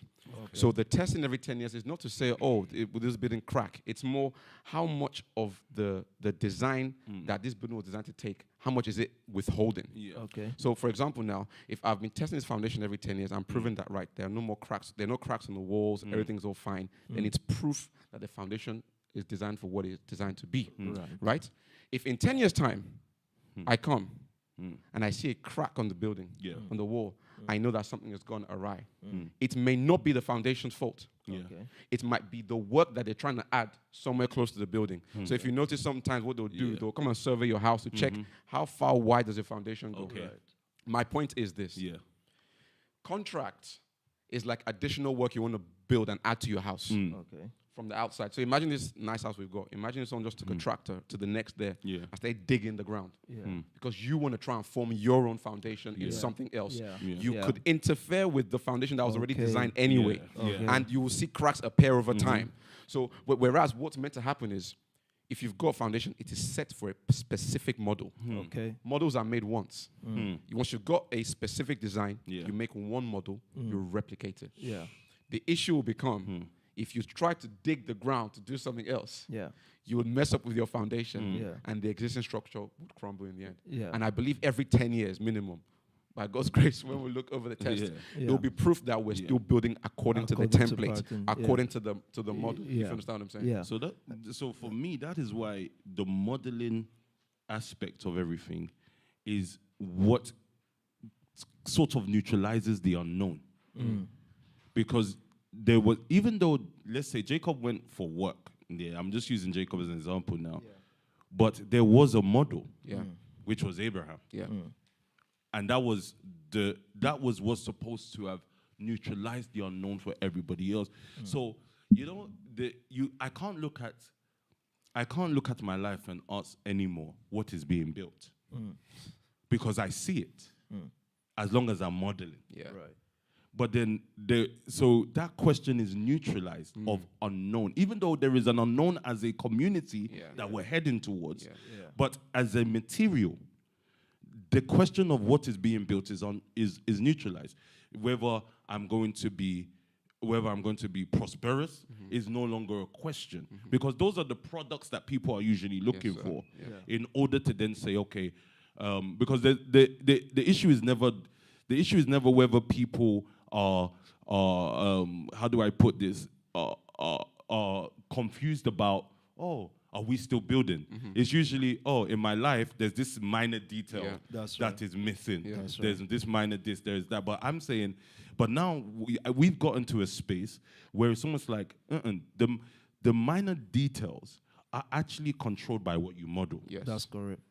So that's why I'm saying that I think unknown is sometimes it's for people that are following a model, it can be neutralized, because if you detailed in modeling, the details of your life are already patterned. Exactly. Absolutely right. Absolutely.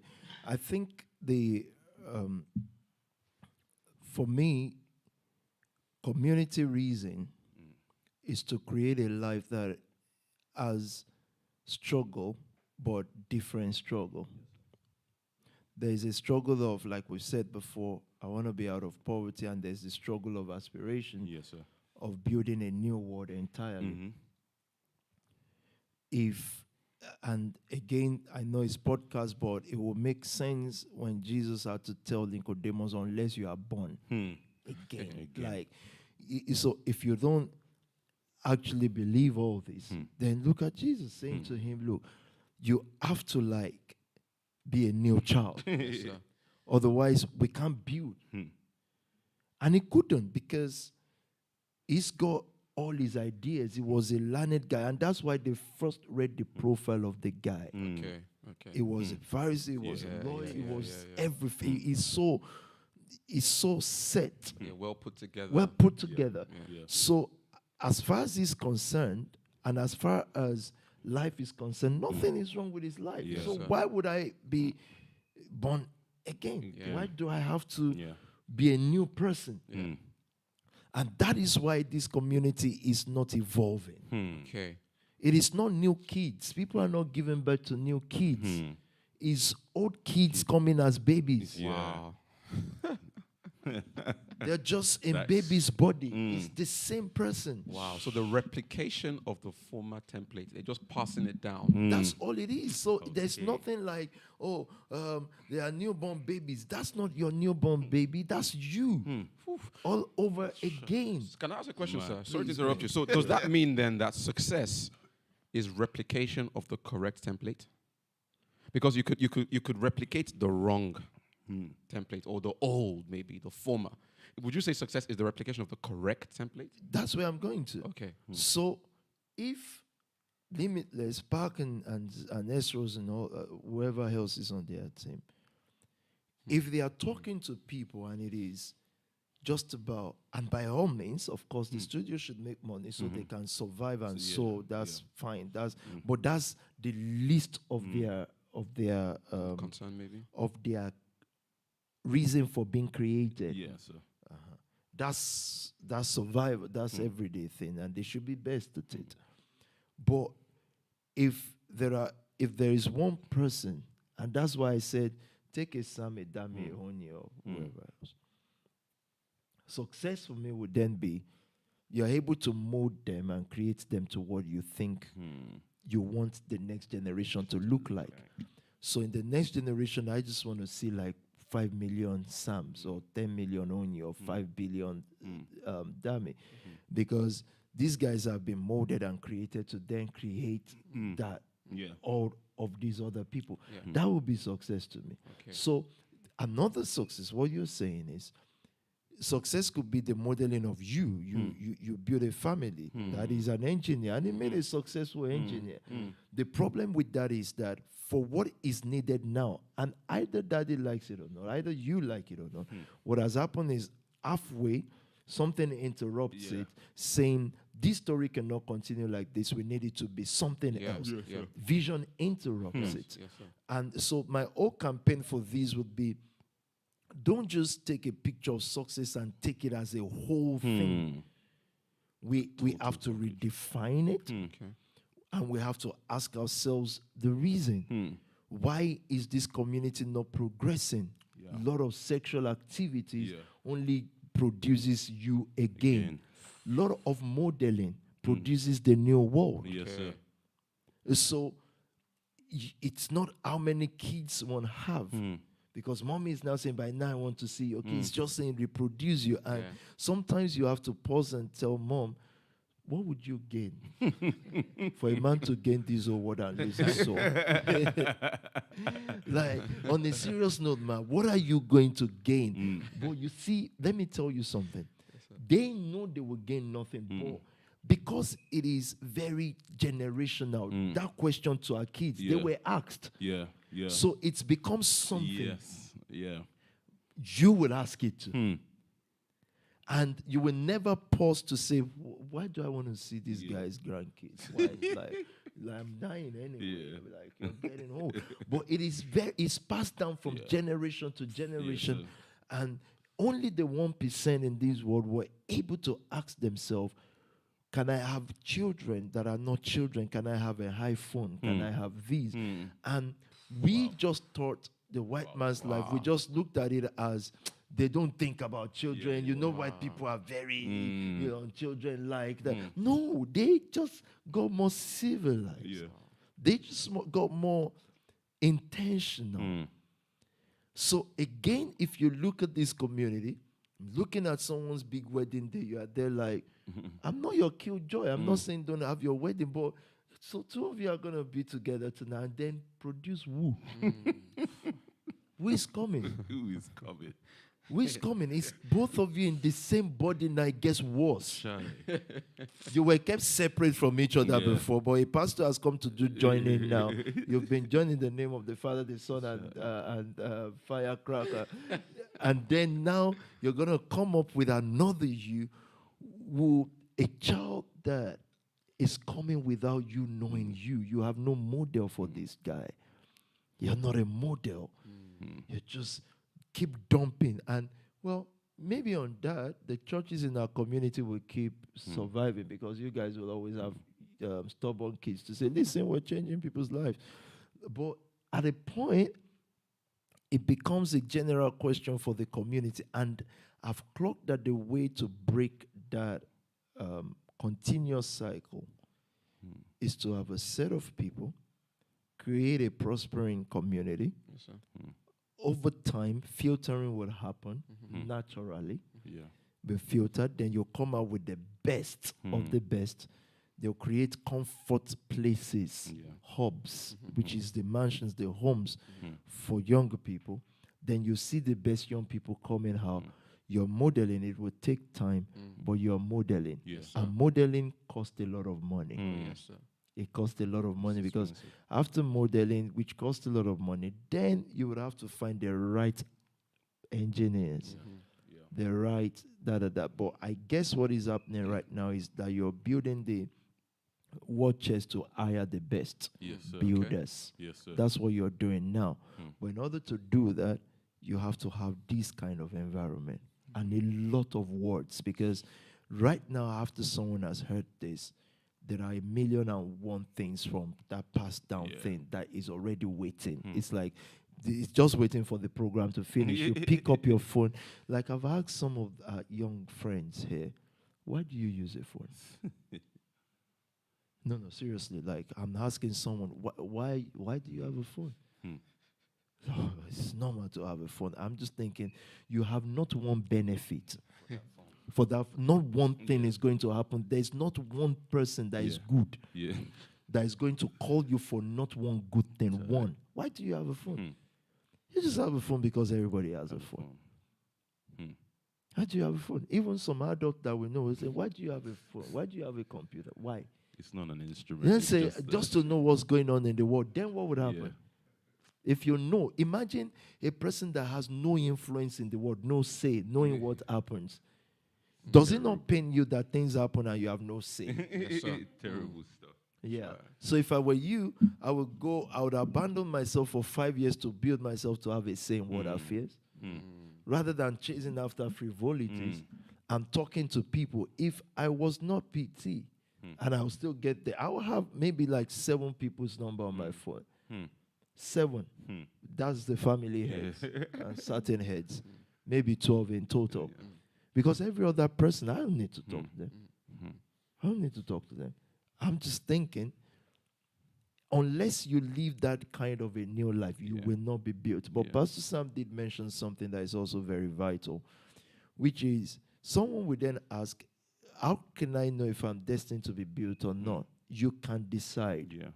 And you can also decide what material you will be. Know ye not in a great house there are many vessels, some to honor, some to dishonor. He said, but what helped us with that thought is it now ended it with, if anyone cleanses himself of the latter, the same will be a vessel unto honor. That means it is still based on a person to decide what vessel they want to be. Yes, sir. And ultimately, it would also depend on who you serve and how you decide to serve them. Yes, sir. And the thing is, we're at 3 o'clock now, so it's 1 minute, I think, remaining. So we're going to have to do our concluding remarks.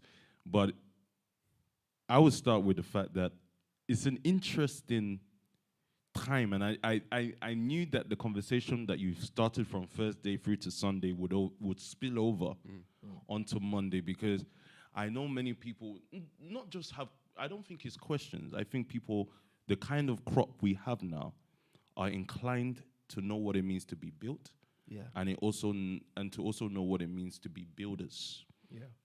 So, and somehow I think most people around, or maybe a majority of people around, are inclined to building people. But you said it, so you said it's not because someone says, "Oh, this is Pastor Dami," or whoever, and says, "Oh, let me build them." It's more like relationships and how relationships went meant there were certain people who you just automatically started building because they were in proximity to you, and maybe not even proximity, but they saw you from a distance and thought, oh, this is someone that I aspire to be like. But I love what you said, sir, when you said we're not building 300 models. We're building one model that is being spread into different environments. So having these kind of breakdowns of these conversations enabled us to know how exactly to continue to move forward. Because even in the building, one of the things I've begun to recognize is the real work is actually carefully crafting yourself after what is already in front of you. That's right. And people would always say, am I doing enough? Am I doing this? Am I doing that? Those questions are for people who are not confident in what is in front of them. That's right. Because it's not about doing more. It's about being more, like it was said. And being more is just saying, am I able to be moldable? Yeah. One of the hindrances that we usually see is that people always ask a question of, what is the balance? And I've now begun to come out to say, there is none. There's no balance. There's just a model. Yeah. You don't need a balance in a model. So it's like, what's the balance? How do I know me? How do I know that? There will be expressions of different things, but the model remains, the core of that model remains the same. Yeah. So if it's an iPhone, the iPhone 13 that's about to come out can look different, but the core of that model remains the same. That's right. So I think for me, it's when we're talking about builders and being built, the major emphasis is on the fact that there is a model. And so you don't even have to worry about what you're building. And you also don't have to worry about the pattern on how to build. Because all of those things you're actually just a builder that has been given the schematics of a building. Yeah. And said, look, follow this pattern and you'll be fine. Yeah.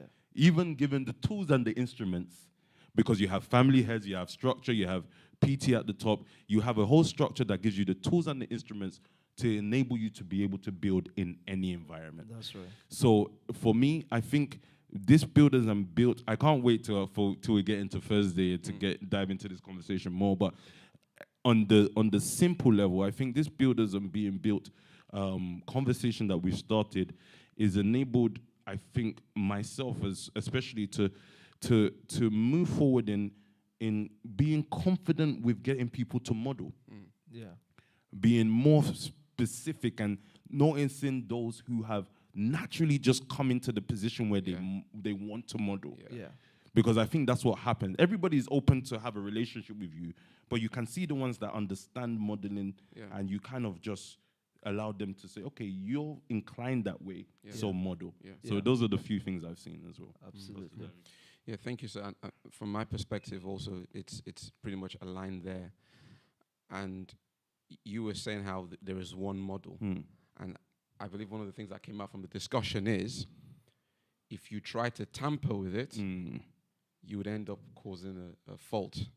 You would end up causing issues.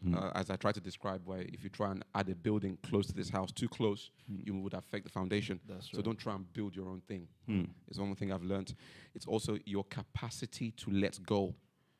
How willing are you to let go of who you've become or who you are right now in order to cling on to who you need to become? And those are certain things that have stuck to me. And that example of Nicodemus having to be reborn again, I believe that if we can go through those factors of, I need to let go of who I know myself to be. I need to understand that there is one model to template and model myself after. I need to know that I'm going to be reborn again. I think those factors would enable someone to be rebuilt. And I'm hopeful that anyone who's watching this or listening later, this is something that you can actualize in your lives going forward as we do that ourselves as well. So that's probably how I'll conclude it. Yes, sir. Absolutely. I think we have a great opportunity around us. And they are not just opportunity of words. They are things that have been modeled already. Yes, sir. So when we started saying to ourselves, I will build with you, those words are vital. Even though they've been, you can imagine how many times people like myself have heard those words in the course of this journey. But I'm never tired of hearing it because some do make it and some don't. So we're not restrained by those who said and didn't do, because I do feel like they wanted to. They just don't understand the notion and concept of losing oneself completely to actually find the whole purpose to this. So what would help you to sustain and survive is what I've said before. Look at what has been modeled over the years and study it. You might only be able to interpret it in 2 words or stuff, but look keenly into those 2 words. It should be more than 2 words, really. But let's just say, and be able to interpret it. The more you look at it, the more expansive it becomes. And what that will do is you will lose the world that you inherited and you will gain the word that is to be inherited. I think that's what Hebrews 11 is filled with. Yes, sir. And people actually think Christianity or religion isolates you from success. I don't understand. It makes you more successful. Yes, sir. Because we've got principles. Yeah. We've got principles. We've got structure. Yeah. That if interpreted well, will channel the trajectory of a young person, a young man, towards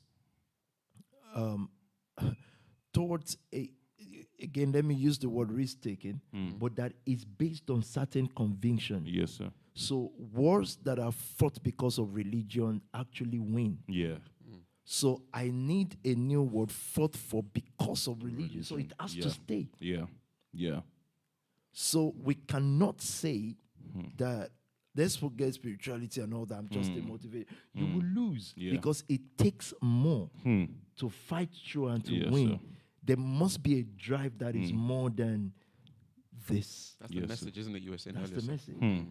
So if a person, people tie stuff around their body and blow up a place because they think they are fighting for halal stuff. That's what they think. Yeah. So imagine if we can have that toward the positive, but still fighting for kingdom. Yes, sir. So that structure must remain because it inspires a fighting spirit. So use the community we've got. We've got the best opportunity. Yes, There's no movement. I don't care. People, anyway, let me just leave that. There's no community that can create that kind of environment. Yes, sir. And in case you think that's so that people don't go, that how what's my own if people go? How does that work? And how can there be a community that people can't live? In what way? If you do, we won't even know you have. Yeah. Because we keep doing what we need to do. But the environment is the first community, and I think I keep telling your leaders this: create the most opulent, convenient, comfortable environment so that we can challenge our young persons on what to do next and make sure that they meet target, not financial now, target of where they need to be. Your leader is able to tell you, yes, go to uni, but for you, it will be lesser for you to go to so university. You should be in Harvard. We're able to rate everyone Harvard. And if your leader turns to you and says, no, you're not Harvard, you go Leicester, you won't feel, they actually think less of me. They don't think less of you. They are just able to evaluate and see where you fit into that building. So sometimes I might have someone that is intelligent and should go to Harvard, but we have a work to do in Birmingham. So you're not going Harvard because we have an assignment in Birmingham and you're the best to go do it there. If you live assignment-based life, you will end up rich anyway. And that's what we've seen in this. Yes, sir. That's my own concluding part. Thank you so much, sir. Thank you to everybody watching. I think it's almost, it's such a privilege, first of all, to have Bread and S. Rose share in the conversation earlier, and then also to then have Pastor Dami. Congratulations, sir. You look so relaxed, man. That's what it is. So what are you going to do next? What's the next day now? Well, I'll be calm, I guess. I'm not sure how to answer that question, sir, to be honest. I should ask you. How does it feel not to wake up at 5, 6? You still wake up at 5, 6? Yeah. My first text this morning was 5 o'clock, maybe. Yeah? Oh, so I think he's still going to do engineering. He's just going to be able to show the UK like you've done. You've saved them millions and millions of pounds every year. For me, again, these stories are important to be told. Otherwise, every young man growing up in UK will just think it's fraud. And fraud people are not that intelligent. Because, you know why? And I've noticed that. I'll tell you why.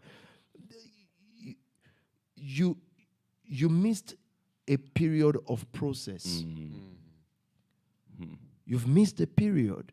So when they're still talking, you're thinking you're not this unwise, right? You've missed the process. You've thought money is exposure. It's not. Money is to buy you power. But you won't buy power, you'll buy houses. Because you're trying to protect the little you've accumulated because you lack exposure.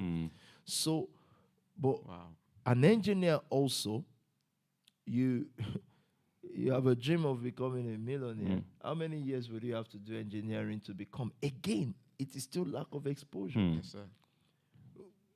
To be a multi-millionaire engineer, you would not have to practice engineering. 100%. You'd have to use it. Yeah. So you've been exposed to it for the past 12 years. Yeah. Youngest chartered engineer. I think the next question in your life would be, how do you use that to still use engineering and prosper young people? Make sure young people prosper and still make your own millions. It's going to be about the use of it. I think the young, not young, he's not young. The richest medical doctor in Europe is just a medical doctor who understood how to rent out spaces for people who want to do surgery. Yeah. And he became a billionaire. Well. In our community, again, these stories are never told because the noise of rappers and athletes who have no money, their noise is so much that it overshadows real money. So no young black person is going to sit down and read about that medical doctor. Funny enough, from Harley Street, you know. Not going to read it. You're just going to see a guy who is signing T-shirts and boxers to sell. How much do you make from all that? What is 5 million? What's 10 million? So I'm just saying that the more we share stories like this boldly and make people know, the better for our community at large. Sir. Yes, sir. So thank you all. It's been a pleasure. Everybody. See you soon. Bless you all. Thank you.